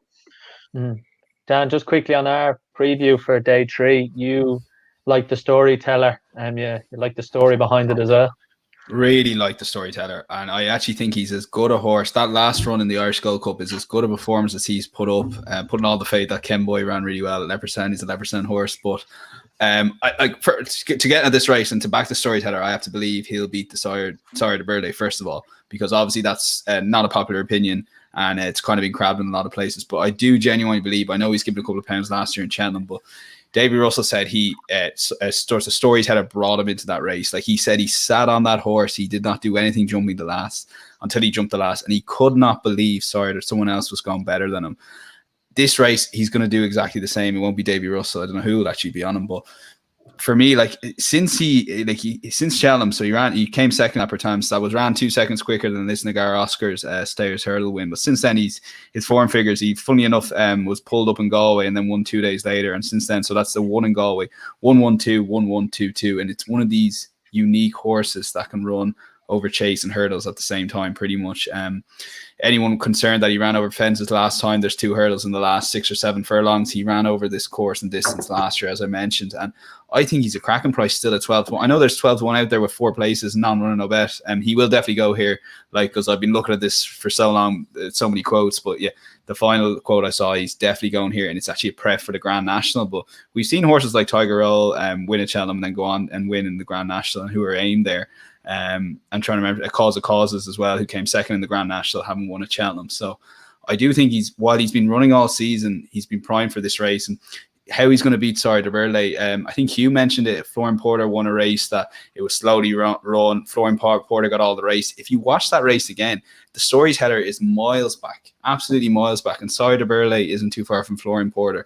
And at the finish line, the storyteller got up not the hill, but got up to beat him at HQ, as Andrew calls it. But for me, I do think at the moment, 12 to 1, 4 places. Well, I've got him bigger prices. I still make that a bet, the storyteller each way in this race, and that's my final selection for this one. Can I just throw one in there? Yep. At a big price that, look, he probably won't run this. Everything suggests he's going to stay over fences, and I don't know. If the owners are looking at Monkfish, why would you go in the RSA? Maybe they think he can run into a place. He might go for the National Hunt Chase. If next destination was to come back over hurdles and run this race, he's 40 to 1. Like, he's not on a no bet, obviously. But if he was, for some reason, they said, we're not going to take on Monkfish. We don't quite fancy the National Hunt Chase trip. If he was to come back over hurdles, as he was in his first race this season, was a 3 mile hurdle race that he won, he finished second, rank an absolute cracker. And he's 40 to 1. If he was running this 40 to 1, non-runner, no bet, small little play. I had a little small each way going on yesterday, and see what happens. But now, look, I'm not expecting him to go for this, but if he does turn up in this, you're on a massive, massive price and a very, very good chance. And before you do finals, yeah, go on, Jack. Sorry, no, just coming back over hurdles. What do you think about Vindication? Because of course he was unseated in the Labrix Trophy, second in the Charlie Hall. I thought he was putting an absolute cracker behind Surname there, 4th in the Ultima last year. Do you think he'd have a chance in this, or do you think he's not going to go here? I think he would. He's like, we don't really know what he's capable of. Is he? Like, hurdles coming back here. I mean, like, we know he stays the trip all day. He'd have to have a chance. 3 years. 3 years since he ran over hurdles. Is it 3 years? Is it? Yeah. So maybe, but then he's surprised, isn't he? So yeah. Just very quickly on Sire de Burley. I mean, where do we all stand? Is he? I mean, he's got the best Cheltenham Festival CV of the field, but is he a glorified handicapper at 8 to 1?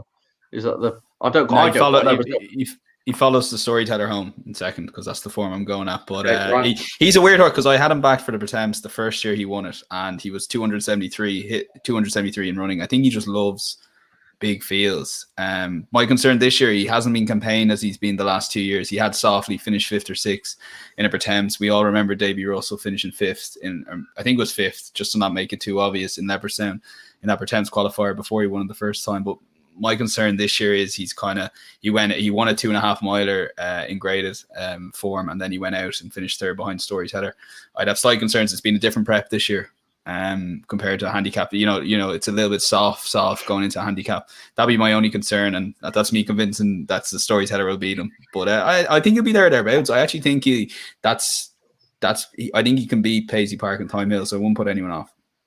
Notwithstanding that Mark Walsh is a super jockey, I think he is, but I think Sire de Burley will struggle without Barry Geraghty on him. There's a couple of horses throughout the week that Barry was just super on, and he was one of them. And that just would be in the back of my mind at Cheltenham, certainly. It's a good point. Yeah. Sorry, Sean, just to say vindication before you go to final selections. I think he's a great chance here. If he goes here, I know they're leaning. I think they're going to go Cheltenham, and it's between the stayers of the Gold Cup. He goes to the stayers, doesn't he? I think, yeah. If he goes at all, it's my only concern. But I think there's 16-1 no run, no bet. I know it's kind of been a lot of blue and odds checker off what Frank Hickey said last night in Paddy Power preview, but I wouldn't put anyone off that either. Go ahead, sir. And if someone a jockey gets in the form like Barry Geraghty did last year, they'd definitely be punching their chances in every race. Get your final selections. Go with you, Hugh. Final selection for the stairs. I'll go with Lisnagar Oscar each way at 16s. I did yesterday have a small bet on Next Destination each way at 40-1, non-1-0 bet in the event that he might a small chance to turn up here. But Lisnagar Oscar each way. Andrew? Time Hill, wouldn't mind having a couple of quid each way as a saver on Lisnagar Oscar. And I know Barry's comment is there. I had to listen to Barry bang on about vindication for 10 minutes last night. I think he has absolutely no chance in the stairs. If he ran here, you don't think he's any chance? No. Wow. I hate horses coming back over fences. From fences back over hurdles. This time last year, everyone was banging on about City Island, and geez, he's still running around Cheltenham. Barry's kicking you off the podcast now after that. You know that? Geez, he's had a go at mine anyway. He has me jumping off Dunleary Pier if an Ergamine wins. So. Come on, Barry, stick it to him. I completely agree with Barry. I think vindication. Yeah, I think if he goes here, he won't go off 16s, despite what Andrew will tell you, which I don't think he's saying. I think he'll go off single figures. Really? Yeah, because you carry top weight in the ultimate. I know it's over fences again. I know I'm contradicting myself here, but I think I think he goes off single figures here if he gets declared for the stairs. There's no way he goes off bigger than 10-1. The vindication here. Ed, I'll get your final selection. Time Hill. But if Reserve Tank wins, I would do this preview next year from my yacht docked up in the Seychelles. That's one guest booked, anyway. So. Yeah. I saw a great comment here. I'll get it up while you ask Jack there. Sorry. Jack, what's yours? Lisnagar Oscar each way for me. Looking to do it again. We're going to go quickly to the Marsh Novices hurdle. William Mullins has trained all 5 winners of this race. He's got a couple of fancies. Hookup and Glens of Antrim too that spring to mind. Andrew, are they 2 horses that you'll be looking at, Willie, for 6 in a row? Yeah, I think one of the best bets of the week comes in this in Glens of Antrim. I think she will be backed off the boards in this. I don't think Rosie's Hollow is going to run, and therefore this will be JP's horse for the race. I think you can still get 12-1 about her. I think she'll go off single figures. I think she actually almost could be vying for favouritism come off time. I just like the Geldings form. I like the Statler form. Mr. Incredible's also a very good horse that she finished second to. I think she's been a bit soft in the finish over 2.5 miles. Staying 2 miles will suit her. 2 hurdles in the last 7 furlongs will also suit her. Mullins' record in the race precedes himself. As well. I'd love Royal Cahill to run well. I do think she's a lovely mare. I think she does need a bit of dig in the ground, though, if she is to win. But Glenza Antrim, I think, better ground, better chance. And it wouldn't surprise me at all if she's one of the most gambled on horses of the week. Ed? I've lost you here, gents. Are we still there? Yeah. Oh, we're back. Right, yeah. I've had 2 bets in the race, which is Hook Up and Glens of Antrim. So that's my 2v to fill. Jack? I'll keep it short and sweet. Yeah, I'm with both of them. Glens of Antrim, I think, has a serious engine. I mean, obviously that forming behind Statler could work out very well come Friday. Obviously, we'll know this before, and the forming behind Mr. Incredible, who is behind Cahill de Manil, I think is a decent enough bit of form. 14-1, I think, is a nice enough price. And of course, Willie Mullins won it with his 4th string in 2019 with Adelantine de Soy. So yeah, 14-1, Glens of Antrim for me. Hugh, should we be looking just at Willie Mullins here? 6 in a row? No. I backed Mighty Blue. She's an absolute headbanger, lunatic, will not settle for love nor money. They need to knock her out before the race, before she settles in. But if she does settle, and they're trying every trick in the book in Joseph's Yard to get her to just cop on and relax a bit. If she relaxes, she has the best turn of foot in the race, I think. And if she can just save a bit of energy until maybe just coming over the last, I think she has a massive chance. 22-1. Look, I mean, they have to get her to settle, and she hasn't done it so far. She pulls and she does everything in the race to drive you crazy. But if they've managed to find the key to her, 22-1 is a huge price, and she's my bet in the race. Dan? Yeah, for me, it's Hook Up. I do think, like, if the Supreme works out how we think it is, either Appreciated wins it or Ballyannon wins it, she'll go off a lot shorter when people kind of put the collateral form together. She's not the best jumper in the world. It's another course similar to the Stayers. It is the same course that it's 2 fences or 2 hurdles in the final 6 or 7 furlongs. So for me, I know she was available at 10-1 a while back, and the price has kind of gone on her. She is 11-2. She'll 100% be favored for this if Appreciated or Ballyannon or even Blue Lord wins the Supreme. So for me, if you're looking for a bet in the race, 11-2 Hook Up is still probably juicing that price. Although I actually agree, I think Glens of Antrim's got a good each way squeak, but for me, would be Hook Up. See, for me, I think it's so hard to separate the 4 at the top of the market. I think it's almost like a Lingfield Class 5 handicap. They all kind of oppose each other. They all just beat each other. Like, yeah, that's true. There has to be an eject button somewhere for you. There has to be like a stop camera for Jack. Just I admire your resistance, Jack. I admire it. Just keep banging away there. Yeah, I will. They all just beat each other, the top 4 of the market. So I think the wise thing to do is look elsewhere. Oh, wrong eject button there. We pressed the wrong eject. Gloria is good with her, I think. Something like that for Jack. Yes. So I was going to say, next time I'm on Lingfield for Sky Sports Racing, they go, do you know what? This Class 5 handicap really reminds me of the Mares Novices hurdle. Yeah, absolutely. I get everyone's final selection then for the Mares Novices hurdle. Last race we're going to do on day 3, and also your nap for day 3 of the festival. So how are you, Hugh? Yeah, I'll stick with Mighty Blue each way in the event that they can give her a sedative or whatever Charles Burns was feeding the horses there a while back. And you might want to delete that. And no, that's a clip we're going to advertise the preview. Yeah, and look, obviously the nap of the day is Envoylen just wins, and he wins by about 10 lengths. So here we go. Andrew? Yeah, Glens Antrim in this each way, and I will go for Time Hill as my nap. Ed? I think Hook Up probably wins, but Glens of Antrim will start single figures for a convoluted answer to your question. And my nap is in the charity bet, which will be revealed after. I cannot wait for that charity bet. Jack? Built it up. Glens of Antrim each way for me in this, and my nap of the day is Champagne Platinum in the per temps. Daniel? Yeah, Hook Up in this race, and my nap, similar to what I said, that competitive races are the main races. I think I've gone 3 in a row on the main races, but Stayers, Hurdle, Storyteller, 12-14-1 at the moment is still good value because he will travel better than anyone as they turn in for home, and I think he's a better horse than last year, so I think he can actually win it. So we're approaching the final furlong here on our live stream. We're going to go to the final day, Gold Cup day. Start with the Triumph, where we saw Goshen fall at the last.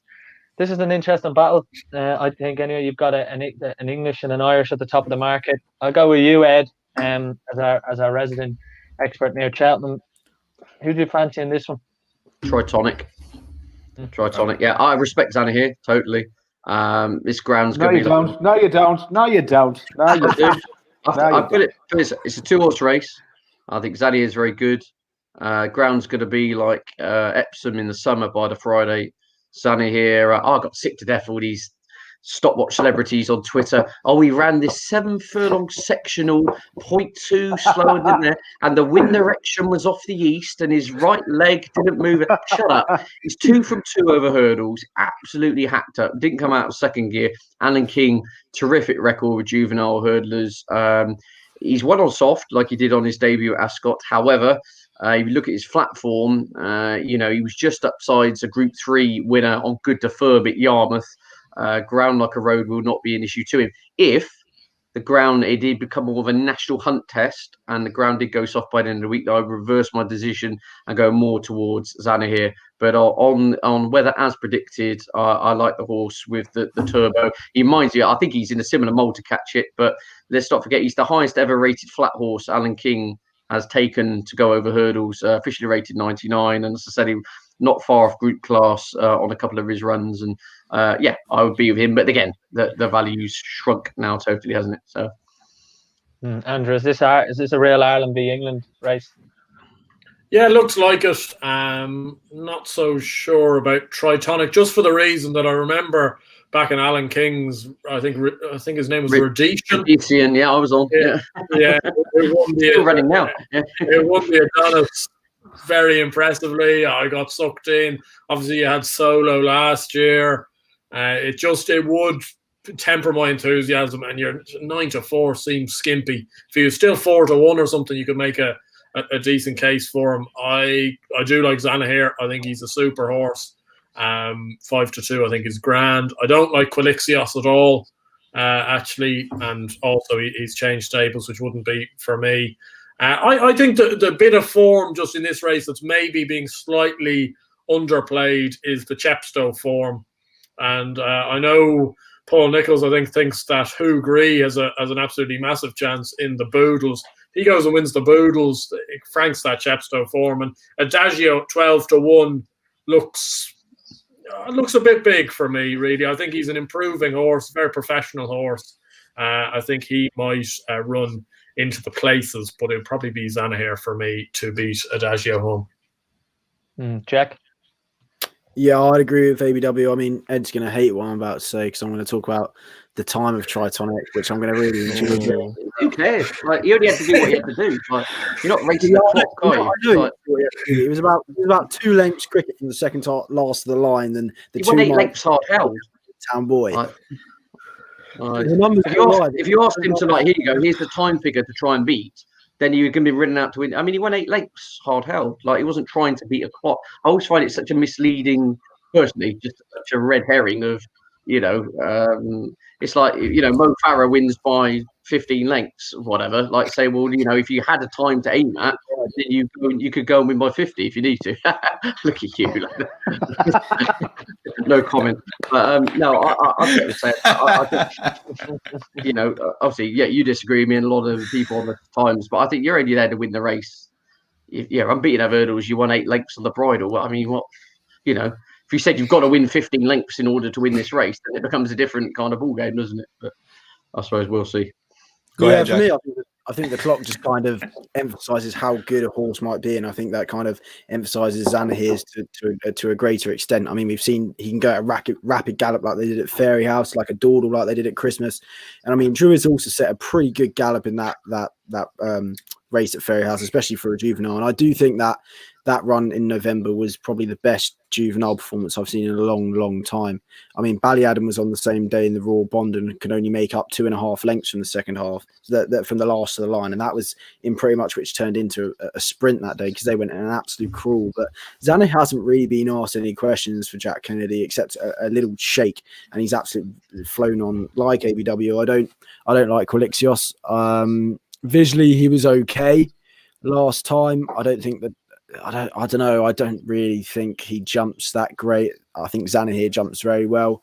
Tritonic, as I said at the time, I'm not really. I think that the price is just ridiculous as well. How is Tritonic 9-4? For me, that doesn't make too much sense compared to Zanahiyr at 5-2. Of course, we haven't seen Zanahiyr as recently as we have Tritonic, and of course, there's been a lot going on with the Elliott yard with Sneezy now taking over. But I do think Zanahiyr at 5-2 is a lovely bit of value, and he's top class. Zanahiyr for the Morans, obviously big sponsors of Gordon and his yard. Hugh, this is Ireland v England, is it? Do you think it's going to be an Irish winner or an English? No, Irish winner. Zanahiyr wins. I can't. I just can't. Matt Chapman the other day just made me vomit into my socks with what was going on about Tritonic, like absolute horseshit coming out of his mouth. Zanahiyr is the best bit of form, I think, and it's the best juvenile I've seen. If the stuff hadn't happened with Gordon Stable last week, I am convinced that he would persuade Cheveley Park to put Quilixios into the Boodles, and I have backed Quilixios in the Boodles. And it looks like today, Henry de Bromhead says, no, it's a Triumph. We're going to Triumph, and off we go. He's my horse now. Fuck you, Gordon, and we're going to Triumph. So, I look. I don't think Quilixios is good enough to beat Zanahiyr, but I don't think Tritonic is good enough to beat him either. It's been Zanahiyr for me from a long way out, and I'm going to stick with that. Dan? Yeah, just before I come in, Ed, just on that 9-4, Tritonic, Jack makes a good point, and the lads make a good point. Oh, it's a shit price now. Yeah, okay. Yeah. So, but I mean, that doesn't mean he's done anything wrong. Is my point. He seems to be like kind of unfairly crap because he didn't do some kind of Formula One qualifying lap time. I don't see, to me, it just seems a bit of a non-argument. Like he was only asked to win the race as much as he was needed to do. That's just the bottom line. You could have easily knocked a second and a half off that time if you'd been asked to really go for it and quicken up and put another 10 lengths on him. I mean, he's a 100 rated flat horse. We know he can run quick. He doesn't need a clock at Kempton to tell us that. Yeah, it'll be Zanahiyr for me anyway. The time lads were very impressed with his first run, and like Jack says, he can win similar to Albion Photo, I guess, in the Gold Cup. He won a fasty run race where he kind of impressed the time clock, and then the other way where he can win a slowy run race and just win. So Zanahiyr for me at 5-2. Like I think Antipost he might have been a little bit shorter, and he's just on the basis of Tritonic, and possibly Tritonic will start favourite based on the English money, and Triumph's actually the 5th most best bet horse race in England last year, so or Great Britain anyway. That gives you an idea. So there'll be serious money on this race, but Zanahiyr for me 5-2 is the value. Perfect. So we'll get the final selections and start with you, Jack. Zanahiyr hard held on the bridle. Ed? Tritonic smashes up the clock. Oh, wow. Andrew? It's a fall now coming up here, I think. Zanahiyr for me, but I think Adagio is a bit of a sleeper in the market each way. And Hugh? Zanahiyr. Right, perfect. So we're going to move on to the Albert Bartlett. This is where Monkfish, again, showed what class he has last year. Statler heads up the market, big fancy, obviously for Willie Mullins again. I'll go with you, Jack. What do you think about the Albert Bartlett this year? Yeah, it's a bit of a weird one really this year. I mean, 14 of the last 16 previous winners run over 3 miles before, and yet you've got Fakir and Statler at the head of the market, and they both haven't. So, I mean, I am a fan of Statler. I think he was the only one willing to throw down the gauntlet to Gaillard de Menil. Fakir has stayed on, of course, and everyone, it's so easy to pick out the horse that stays on. He'll stay on over 4 miles, 5 miles, whatever you want. I mean, you can give him whatever trip you want, and I think he'll still be staying on from the back of the picture. But he was off the bridle very early, wasn't he? And yes, he stayed on. The 3 mile trip will be better than the 2 mile 6, which he had at the Dublin Racing Festival.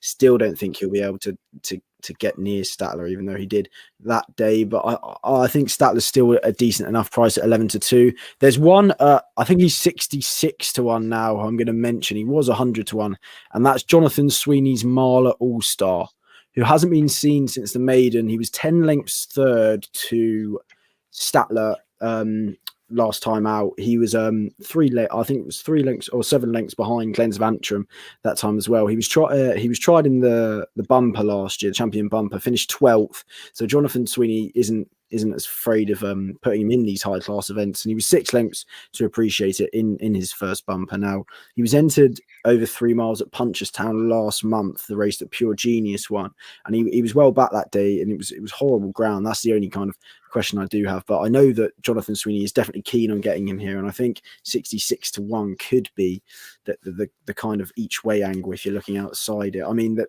I kind of want the ground to be a little bit softer come the day, but I think at 66-1 he could actually have a little bit of a squeak if he does go here. In the Albert Bartlett, the favourite hasn't won since 2013. Is that an interesting one for you, Andrew? Did that change your take? Yeah, I suppose like those sort of stats are you can't get away from them, but I don't know. You can look at these stats, and as Ed said in the Tritonic race, you can look at stats and times all you want. Sometimes you've got to just back your own opinion. I've backed Statler at slightly fancier prices. That being said, one for Hugh probably because he'd be the type for a muggy each way bet. But like I can't have Statler out of the first 3 or 4 at 11-2. I think he's absolutely rock solid. Look, I remember on Sunday, I think Gary O'Brien was interviewing Camilla Sharples about after Cruz Linen won, and she said she'd be on the first lorry load over. Fakira would need to be on that lorry load because he needs to start the race as soon as possible because he's so slow. He'd have more chance of winning the Dublin Marathon than he would this race, in my opinion. One I'd throw in it as I don't believe it's that great at Bartlett, and therefore it may go to something. Something at a big price might run well. John McConnell's horse, Streets of Doyen, 25-1. He's got some nice 3-mile form. He actually beat Florian Porter by 5 lengths back in September time. He won over course and distance at the October meeting, beating a Fergal O'Brien horse called Polish, who's won a Class 2 3-mile handicap since. So the form of that doesn't look too bad. Had a pipe opener over 2 miles last week, I think, at Naas last weekend.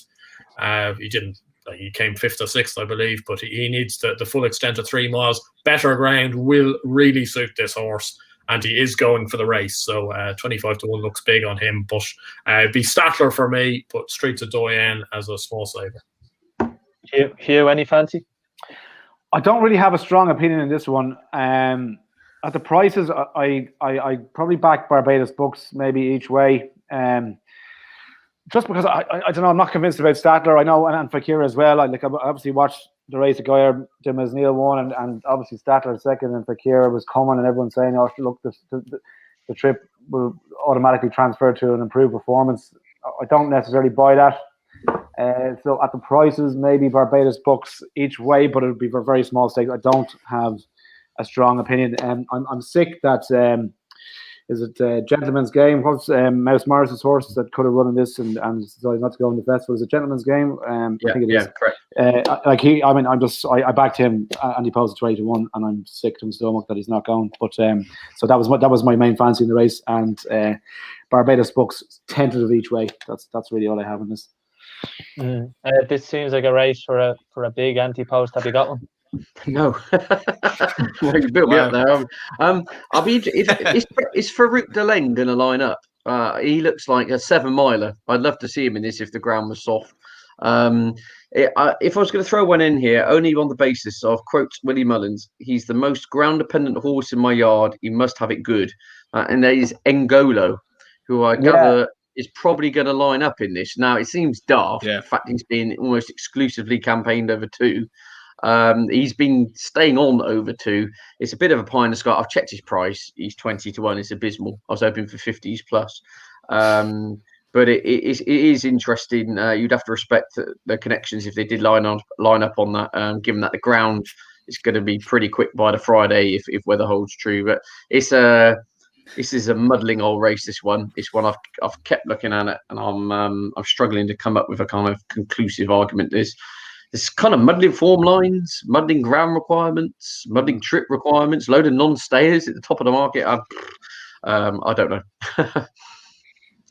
Dan? Yeah, I quite fancy one actually. Just at the prices, Colin Tizard's Oscar Elite. Now, you're gonna have to come with me a bit on this one, but he the only time he's ran over 3 miles, well, pretty much 3 miles, was at Chepstow in heavy ground December, and he beat Springfield Fox by 5.5 lengths. And since then, he was disappointing in Warwick, and he ran over 2 miles last time in Exeter in February. I'm hoping it's a prep for this, and we've mentioned that Colin Tizzards have been out of form. I guess the similarity here in Ireland would probably be Joseph O'Brien's, I guess. And if they do come into form now, it's funny enough, looking at this horse and trying to build his case, he did win a 3 mile on good ground and point-to-point race, 7th of March 2020, and it was actually called the Albert Bartlett 5 and 6 year olds Geldings Maiden, 7th of March 2020. So a year on, surely an Albert Bartlett novice hurdle isn't beyond him, but he is about 50-1, and the reason I'm getting a bit excited about him, I had him backed a while ago, but there's a bit of blue on odds checker. A few firms have cut him into about the 25-1 mark, and it's looking like, based on the exchanges, he will go here. So 33, 50-1 bet. I think Jack kind of hit the nail on the head. Like, obviously top of the market's great, but it could easily be a race, judging by the quality of it, that it could go back to what the Albert Bartlett used to be maybe 3 or 4 years ago, where you're looking for a horse at a price. So Oscar Elise, did he go 50-1. Did he not go off favourite for the Warwick Grade 2? He did, and he finished 9th out of the yard were sticking the truck out, weren't they? Yeah, exactly. And that's it. To Colin Tizzards, and I would never anyone that's putting up a Colin Tizzard or a Joseph O'Brien horse. I'm listening. I'm all ears, because obviously they've been awful at Christmas and continue that on in the new year. But spring horses, and we've seen it so many times. And I used to not believe the kind of yard form kind of angle, but obviously it's a massive factor, isn't it? Mm. We'll get everyone's final selection then for the Albert Bartlett. Go with you, Andrew. Yeah, Statler for me, but Streets of Doyen each way as well. You? Yeah, Barbados books each way, and I can see the case for Ngolo as well. He's one that's fascinated me all season, running over 2 miles. I can see the case for him at 20-1, but Barbados books each way, small stakes. Ed? I'll back Ngolo if he runs. Other than that, no opinion. Check. It'll be Statler for me, with Marla All-Star at a stupid price each way. And I think how we haven't mentioned Tory Roth, who's third favourite, the only one who's actually run over 3 miles, is kind of testament to how weak I think that form is. I know Velvet Elvis is it who he beat by 13 lengths, has come out to win since, but I don't think that form is that strong. So yeah, Statler and Marla All-Star for me. And one thing, Sean, to mention, just Colin Tizzard won it a couple of years ago, obviously the Albert Bartlett as well. So Oscar Lee for me. Kilbrick and Storm, wasn't it? Yeah, Kilbrick and Storm, yeah. Well, here we go. Almost 3 hours in. We're getting to the Gold Cup. We're getting to I have a good comment. Go on, you lead Andrew Blair White in. Andrew Blair White territory, the founder of the Albion Folder Club. Are you going to convert us all at 5-2? I think he's actually not the worst price at 5-2. I just don't think this Gold Cup is any way better than the 2 Gold Cups he's won. I think he's quite versatile. He's obviously very lightly raced. He's only been beaten once as an open chaser. There's 2 things going against Albion Photo. One being very few horses win 3 Gold Cups in a row. There's no getting away from that. And the second thing being he's never been that good a jumper. And there always has been a concern, certainly in my mind, that he could fall in a Gold Cup. He certainly, that fence away from the stand, the first day in the back, he detests that fence. He makes a mistake every time at it.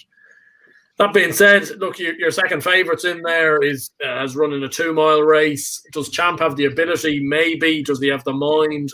I don't think so. Aplutar, and I know I've gotten into a bit of trouble for saying this, but I don't fancy him in any way for this race. Sorry, Andrew, you called him the most overrated horse. Am I right? One of the most overrated clips. Yeah, one of the most overrated horses in training. People are clinging on to the fact he beat a 70% fit Chacun Poursois Christmas ago. I thought he should have won the Ryanair last year.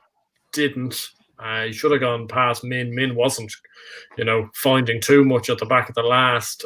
So I see the thing that, he's got a very similar type of profile to Sizing John, and he's coming up from, 2.5 mile, 2 mile races. I get that, but people seem to have forgotten he got beaten by Castle Grace Paddy back in November.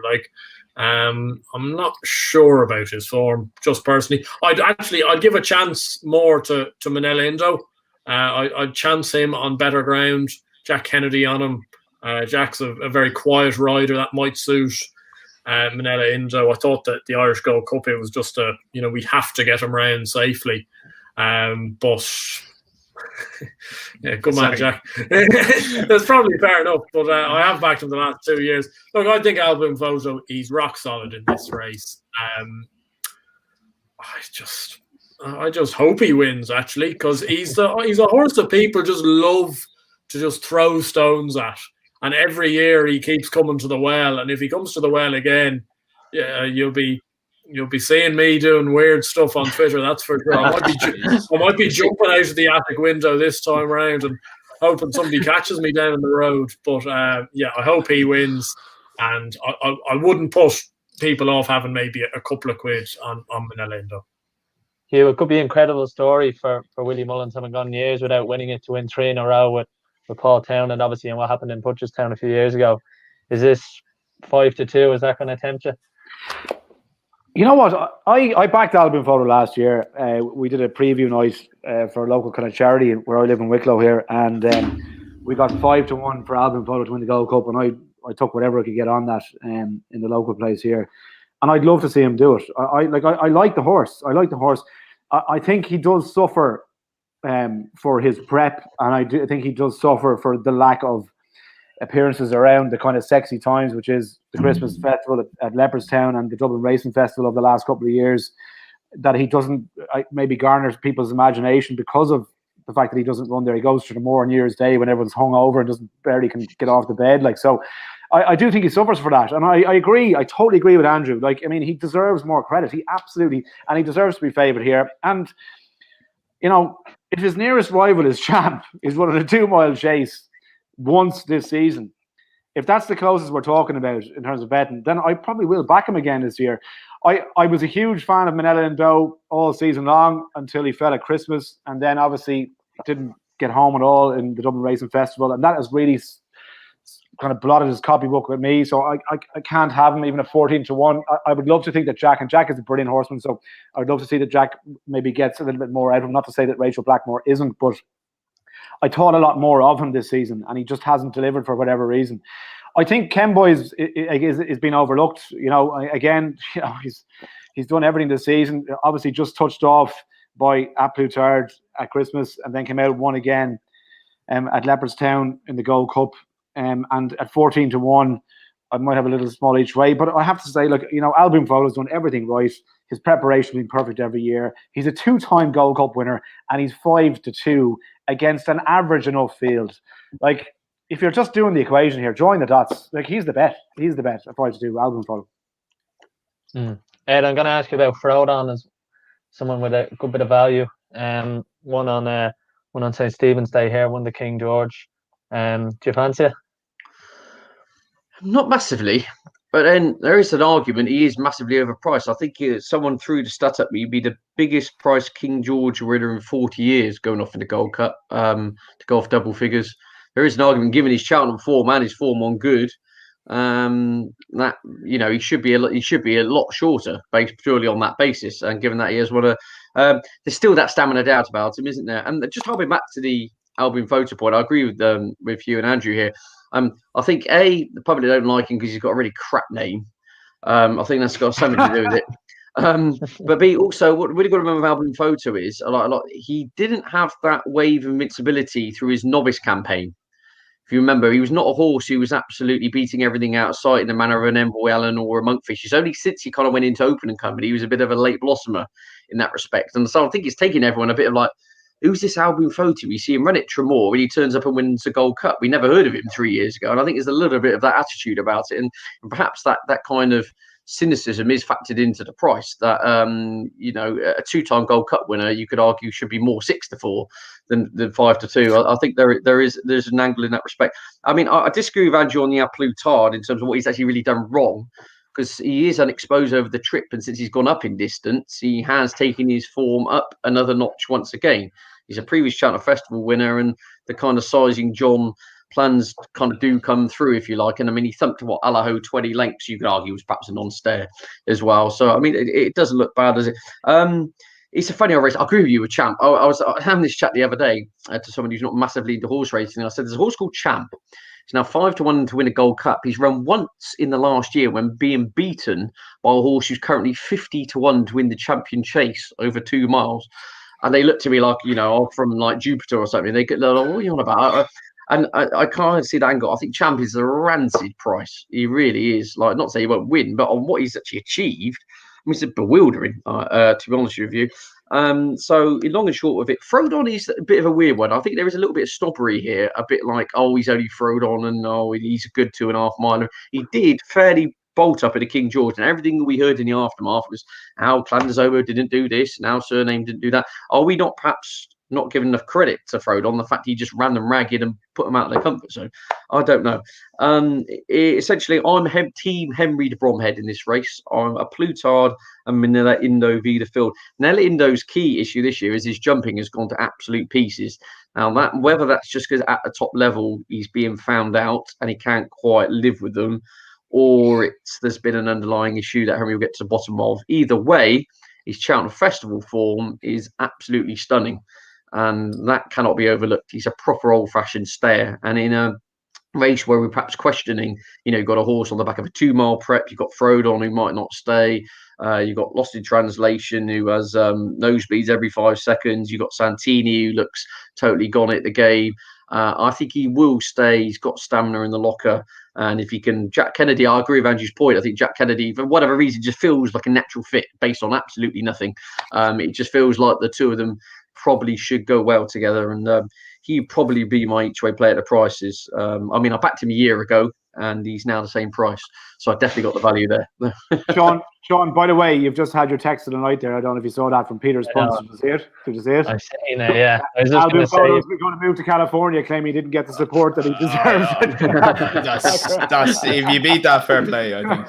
All over, yeah. There's a few minutes left to get them in, so if anyone has any funny comments, I'd take it a lot. You got to beat that. Yeah, Jack, I get your take on the Gold Cup, and if you fancy anyone, if there's anyone you think that's a good piece of value. Yeah, this is a bit of a pointless cause, me going through the Gold Cup. I've tried to get Album Photo beat the last twice, failed the last twice. I'll probably fail again. I mean, I agree with Ed. I can't believe Champ is 5-1. I think that is absurd. I mean, he jumped well. Sorry, Jack. Just on that's odds checker as of last night was 5-1, the best price I could find. So it's no bigger than 5-1. Like that, see, to me that is ridiculous. I mean, when Ed's put it like that to his friend who doesn't like horse racing, I mean, it just kind of makes you think, what on earth is going on? That 5 is just going to be gone. He's pretty much 9-2 across the boards now. So. Yeah, see, it's like saying I have a mate of mine who got beaten up by a 16-year-old in a fight out the back of the garden there, and he's going to fight Mike Tyson next week. What chance do you give? He's 5-1. Okay, fair enough. Okay, not a chance. Yeah, don't get me wrong. I mean, I'll be cheering for Champ. I want Champ to win big time. I mean, I won't really be having a bet in it, but I want him to win. But I think he'd at least have to be double figures for me to be ploughing through him now. Applitard won the Savills. I think it was an unbelievable ride by Darrow O'Keefe. Of course, he won't be on board this year. I don't know if the form's that great, even though Ken Boy went to win next time out. They were questioning sending Ken Boy to the stayers, so I think that kind of says a lot about the form. Of course, he's gonna come here now. Frodon, I don't think he'll be No, carry on, Jack. Sorry, I'm distracting you. Given the lead that he was in the King George, and plus he finished 13 lengths behind Applitard in the Ryanair last year. And no one's actually mentioned Native River, and I saw a comment about Native River, who ran very well in the Cotswolds, but the last winner, age older than 10, was in 1969, which was what a myth. He did an absolute bog as well, wouldn't he? I mean, exactly. I mean, but I do think this race is going to be set up perfectly for Album Photo. I think Native River and Frodon are going to go off at a decent clip, and I think it'll be perfect for Album Photo. We've shown that he can do it in a quick Gold Cup, in a tactical Gold Cup, and I think he'll be able to do it for a third time in the Gold Cup. See, Andrew, you've persuaded us all, man. We're all on Album Photo. Powers of persuasion. There we go. Damn it. I'll send around the contracts to the fan club now. I feel bad now going against him. I like Album Photo. He's definitely the most likely winner. I'll probably have a few quid on him. But for me, the value of the race at the moment is the horse that was very close. I think it was third, wasn't he? At about 33-1 at the moment. Ed's mentioned the ground. If it's Friday, I'm going to go with Ed and row in behind him. If If the weather stays good, at Friday it's going to be the driest day.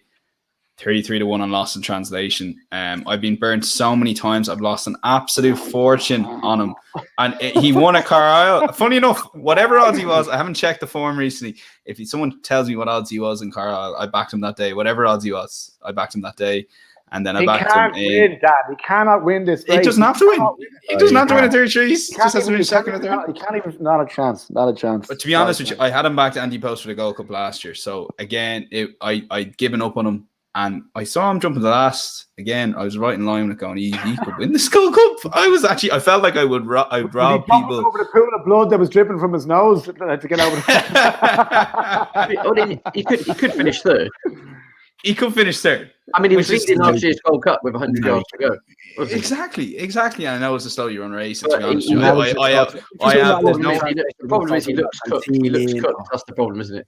He's having more and more excuses and issues, and you know the vibes from this is our team before the run at Newbury was we've got him back to his best, and then it was all we needed. That's Tizzards. And then it's just but I mean, yeah, look, let's be factual about it. On last year's Gold Cup run, yes, he's a player, but everything since then suggests he's nearer retirement than winning the Gold Cup, isn't it? To be blunt. Sorry, Jack. Go on, Jack. You were saying. So you were grabbing my Lost in Translation as well. Translation. Suddenly we'll get down the Santini black hole and whatever. That's fair enough.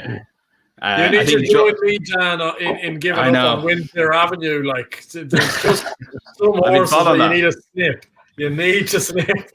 He's getting one more chance from me. And funny enough, I haven't actually backed him yet. But as soon as I get off this, I'm 33-1. I am hoovering up whatever that is. And I think Jordan's a bit harsh here. I've backed Oscar Elite in the Albert Bartlett and Lost in Translation. That's a cracking each way. What's that? 50-1, 33-1 double. So I'm sure Ed will work out the maths in his head. But it's two Gizzard horses too many. Some may argue.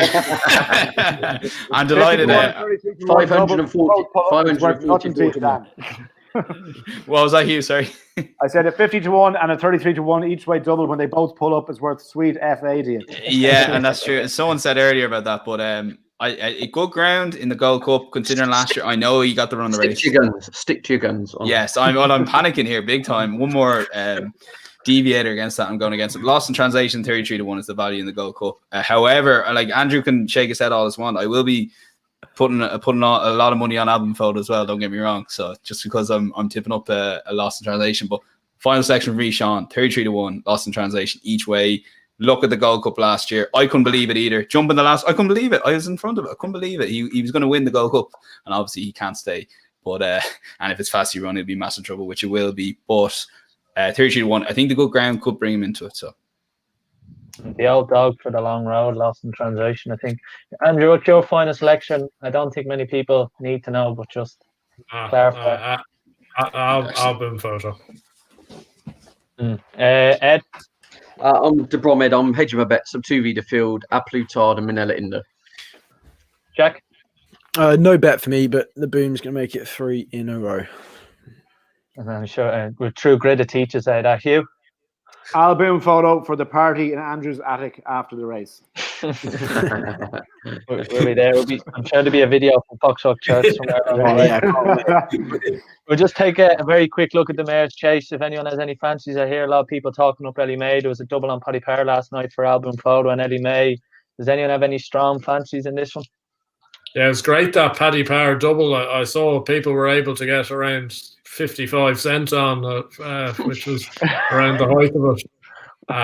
Yeah, look, I like Ellie May. Obviously, I made my case for Allaho earlier in the evening. If Allaho wins the Ryanair, she'll go off very short for this, and I think she's still not a bad price actually.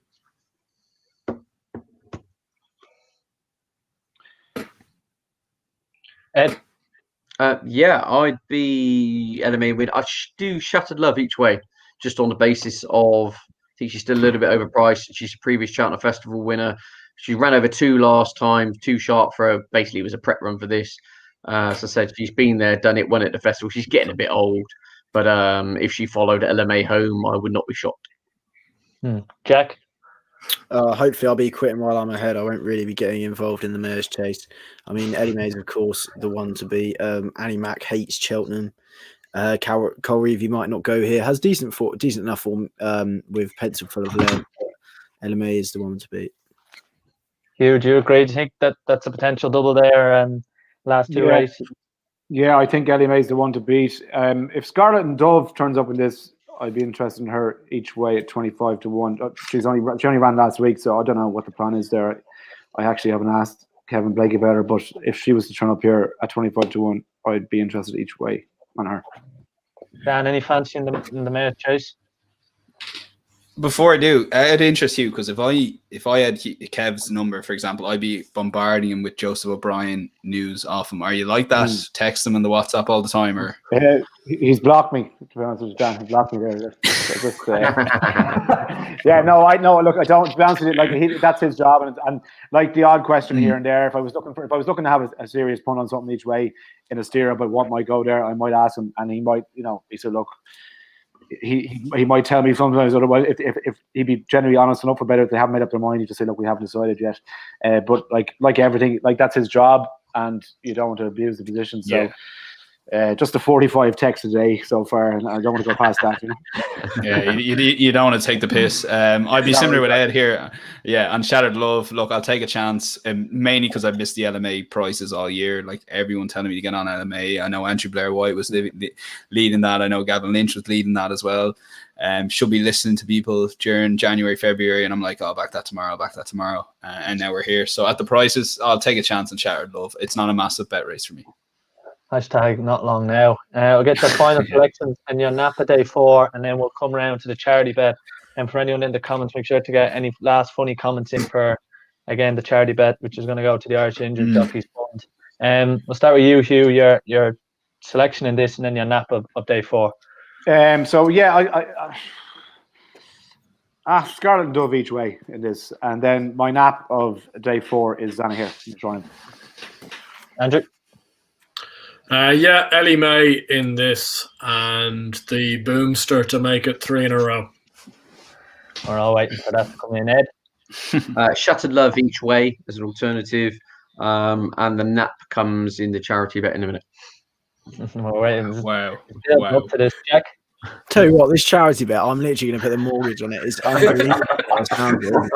It's so good. Seriously. I better get it on before the price goes. Yeah, no bet race to me, but it'll be Ellie May, the one to beat, and yeah, the nap of the day is Statler in the Albert Bartlett. Well, here we go. It's charity bets. Sean, just before we get charity bets, we have to have we promised the lads a quick. Anyone who has a fancy on the Cheltenham handicaps, the floor is yours. Just tell me the race before you start talking about the horse, and I'll just throw the race up on screen. So we maybe start with Jack. Have you got any handicap fancies outside your charity bet that you're gonna? I know you mentioned one on Tuesday, didn't you? Or? Yeah, in the Ultima, I think Lieutenant Rocco has a great chance. I mean, took to 3 miles really nicely. He's been in behind some good horses. Protector at Mazir de Zobo.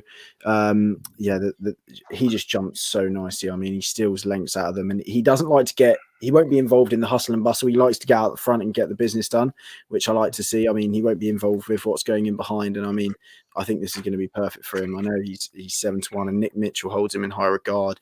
I don't really listen to what trainers hold in high regard. I kind of judge my opinion. You never hear a trainer say they hold him in low regard, do you? Really? Yeah, I know, but I do think it's one of his best, and I think he's a mid 150s horse. So I think he's probably. Yeah, I mean, we'll move on to the charity bet in a sec, but I think he's probably my nap of the festival even. But in the Coral Cup, I quite like Monte Cristo. He's been shortened to about 14 to 1 now. He was 20s. He won over 2 mile 5 in December on good to soft. Going to be getting quite similar ground this week. Hasn't been seen obviously since December. Hopefully he's got all of his running in there, and I think he has a decent enough chance at a good enough each way price away from Kashari. Ed? For those not involved in the charity bet, I think Grand Roy or Roy in the Coral Cup really appreciate the step up in trip and is unexposed. And in the plates on Thursday, Caribbean Boy for Nicky Henderson. This horse was really superb when he won a Grade 2 at Newbury back in November on good ground. It's run in a bog twice since, disappointed.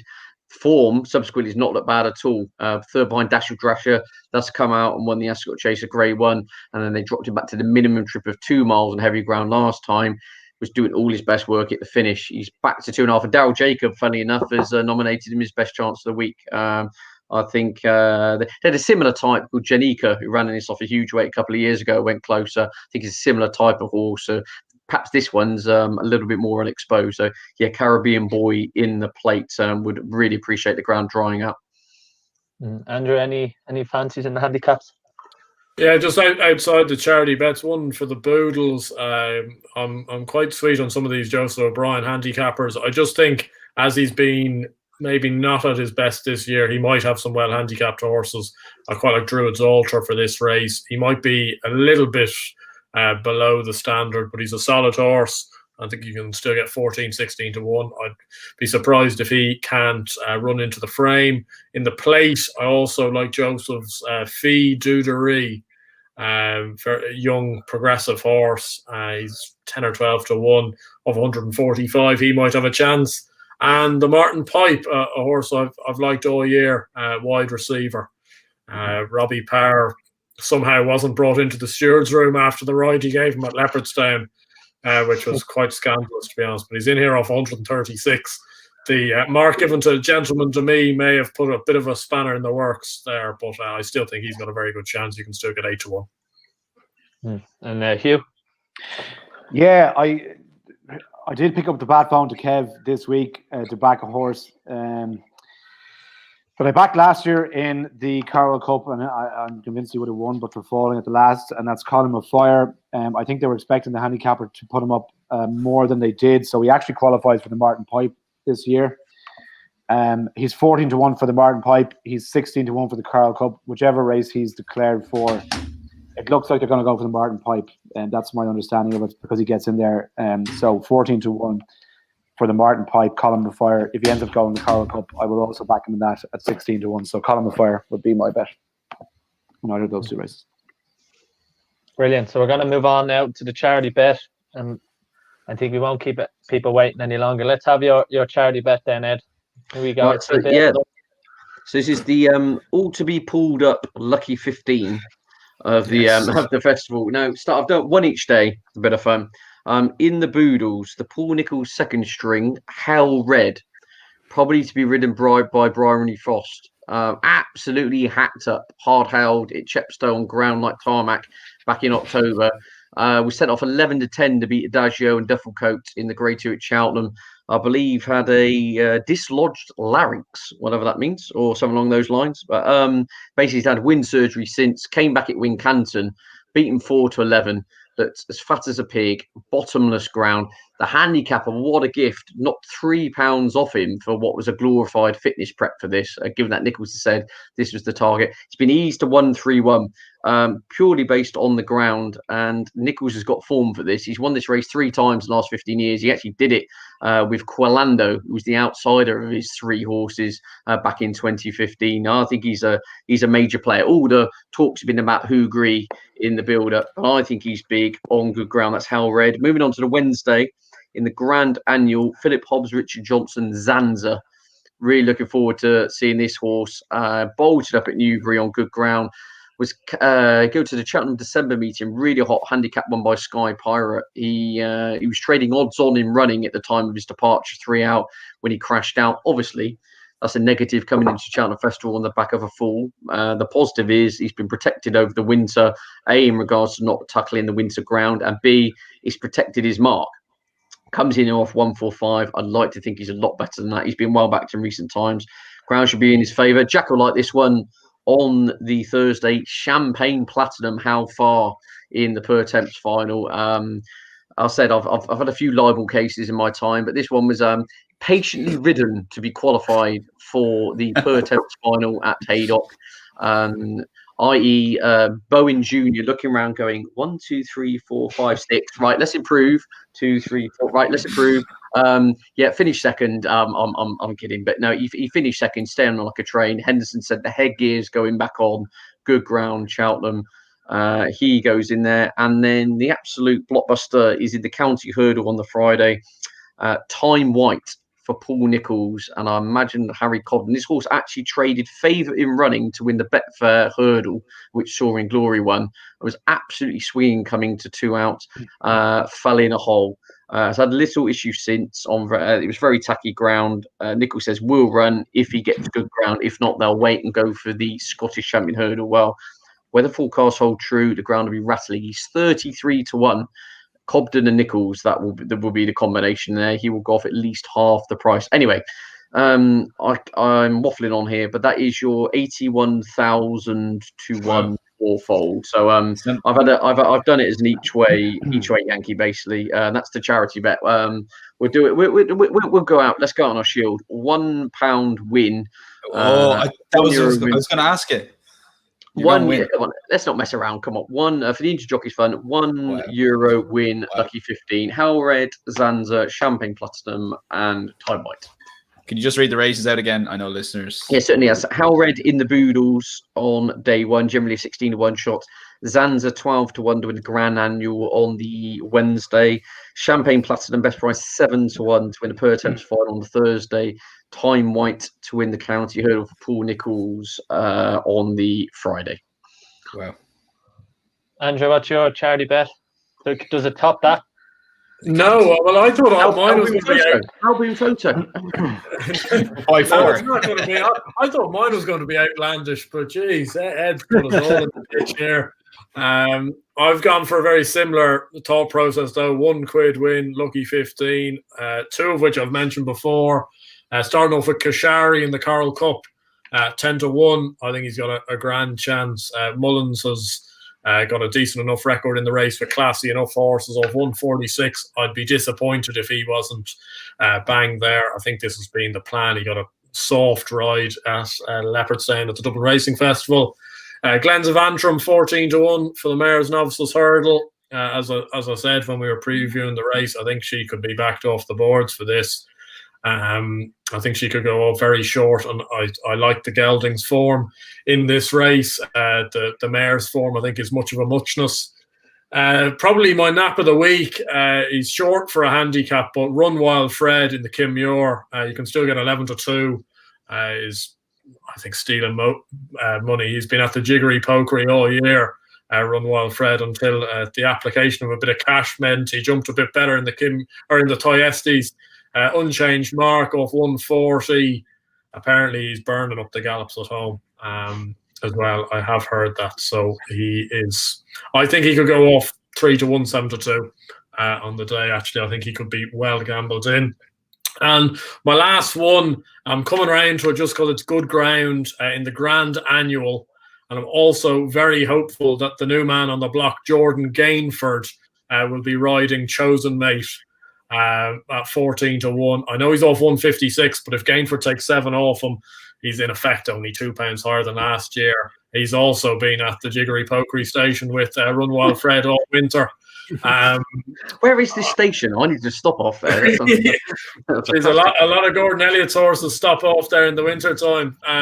Before Cheltenham, the Magic Sam Crow Windop is there as well. Look, I'd have put my holiday there next year. So that's terrific. I think he's got a big chance. Actually, the more the ground dries up, the more his chance improves. And I do have a suspicion that Gainford will ride him. Which will be a massive hand, given that he is off 156. So those 4, Kashari 10-1 Coral Cup, Glens Antrim 14-1 Marsh Novices hurdle, Run Wild Fred 11-2 Kim Muir, and Chosen Mate 14-1 the Grand Annual. Wow. There you go, Jack. What's your charity bet? I'll start off with it's a lucky 15 as well. It's going to be a €1 win like the rest. Start off with Lieutenant Rocco for what I've said. I think in the Ultimate he has a serious chance. I think 147 is an absolute gift. I read for Champagne Platinum. I didn't actually mention him in my handicaps. I forgot they were desperate to get him qualified for this, weren't they? I mean, when Bushy Park was 8 lengths clear, he was like, "Thank you, I'll just sneak in just to be staying on, just so you guys know that you should be getting on this." I mean, he was entered into every qualifier under the sun, and then he finally got in. He'll stay the trip. 7th in the Kim Muir last year. I think 7-1. Is available now. I think that's a nice enough price. I think Statler at 11-2 will be in the Albert Bartlett for what for the reasons I've mentioned. And also Historic Heart in the Boodles is 33-1. Was 5th in behind Dufflecoat and Adagio in a Triumph trial, I want to say, it November last year at Cheltenham. Then went to Cheltenham, was 4.5 lengths behind Adagio. Ran okay. Adagio did it quite comfortably, but then was second at Musselburgh behind 5-20, who's unbeaten and will be going to a grade 1 at Aintree, and I think 33-1 is quite large. So all of them together are Lieutenant Rocco for the Ultima, Champagne Platinum for the Pertemps, Statler for the Albert Bartlett, and Historic Heart for the Boodles. Brilliant. And finally, we'll go to Hugh. Hugh, any inside knowledge in this? Well, Hugh, just before you see the comment there, so I like that. we want Jack to be back. So Jack, we've got the charity bet. It's the Ballymore, but in the right order for the tripod. No, I have a reputation to uphold here, so I've stuck in 5 short price favourites in an accumulator. And Jack, I know it's normally 2, but if you can stretch yourself to 5, it's appreciated. Honeysuckle, N-Violin, Monkfish, and Shotgun. It works out at just over 56-1. So 15 quid, 5 timer. That's not bad. When you say them out loud like that, it doesn't sound like it's beyond. No, it doesn't sound like the ramblings of a fucking lunatic on short price favourites. But so there you go. Of course, lads. Just great idea doing the charity bet. It's good stuff. Yeah, brilliant. Yeah, fantastic. And, if I was to have one, to be honest, I'm going to put it on now. I think first of all, we're going to have to give the comment of the night, which I think the lads have voted. But lads, pick your naps in your head for the festival, because that'll be his for Lucky 15. We maybe give him half that. But for me, I'm going to go through all the races. So we're going to go Honeysuckle on the Tuesday. On the Wednesday, Put the Kettle On. On the Thursday, we're going to go for the Storyteller. And on the Friday, I'm going to bottle the Cheltenham Gold Cup and Lost in Translation, because I got a lot of grief. I'm actually going to go Oscar Elite in the Albert Bartlett. So don't boss it. You'll have the last laugh when that happens. I know. But yeah, either way, I had the last laugh. But geez, I got excited. You know when you get excited, and you'll know this, Ed, when you back to horse and nothing happens for months, and all of a sudden there's a small bit of blue. And I mean, 4 firms went blue today on Oscar Elite, and that's enough for me. So they're the 4 for me. But Sean, easily. Yeah, I'm going to get the comment of the night. I think it's going to be that Meghan Markle reference. But if we just get the lads' naps, then which will make up this Lucky 15. So we'll start with you, Andrew. Your nap for the whole festival. That's going to go. And it's going to go in a charity bet, Lucky 15 as well, Andrew. So think very carefully. I will go Run Wild Fred, Kimure. Lovely. Ed? Champagne Platinum in the Pertemps final. Jack? Yeah, I've said it time and time again. Lieutenant Rocco in the Ultima. And Hugh? Zana here in the Triumph. Brilliant. I was just going to get that comment up here because I think it's... I can't find it. It's Peter Punce anyway. It was... Peter Punce, yeah. What do you say? Alvin Photo's going to have to make a trip to move to California, claiming he didn't get the support he deserves. I think Andrew would back him up on that one. I'll be over and do the interview with him. I found it. Jesus, Southern California. It's the attention to detail that got me. And Al Bournemouth for photos. He was panicking. You know when you have such a good joke and you just get it out too quick. I think that's what he was thinking there. That's brilliant. That's good. I like that. So I'm literally gonna have to rewatch these last 30 minutes, but those bets will be on by be on in the next hour. So if the price goes, I know Ed, you mentioned 80,000 to 1. I can only get on in a certain firm, so whatever they can give me is what you're getting. That was best prices, yeah. So it's a figure. If you want to throw the money away, you can do that as well. It was just a bit of an alpha statement, putting up 80,000 to 1. You know? If you can get it, but 20,000 everywhere else. Yeah. But that's it. Go on, Sean. Yeah, that's absolutely brilliant. Thanks everyone for joining us, and especially everyone for commenting. We've done a couple of other previews. Our Day 4 preview with Brian Dowling, a contributor to the Irish Field, will be out on Monday. But I especially like to thank all our guests here, Hugh Cahill from RTE and Betfair Racing. Thanks, lads. Enjoyed it. Pleasure. Honestly, great crack. Really enjoyed it. Thanks, man. Thanks, Hugh. And Andrew Blair White, the founder of the Album Photo Fan Club. And Shackin Poursois as well. Shackin. He's got 4 new members after tonight, lads. Thanks, lads. Been great crack. Ed Quigley, our resident Cheltenham expert. Thank you very much. It's been a pleasure to have you, and I look forward to dancing with some socially distanced Terry Mollies come Friday of the Cheltenham Festival. And Jack Dawling. Yeah, thanks, lads. It's been a pleasure to be on. And also, Ed, I can't wait for your weather updates over the next few days. Oh yeah, I've got nothing else to do at the moment, so yeah, there's rain coming. Make sure to follow all the lads on social media. We'll be tweeting and Instagramming the show out as a podcast as well. And that's all from me and Dan. Thanks for joining us. And it's bye from me and Dan, and have a good night. That was a long one, but it was thoroughly enjoyed. Thanks very much. Take care. Thanks,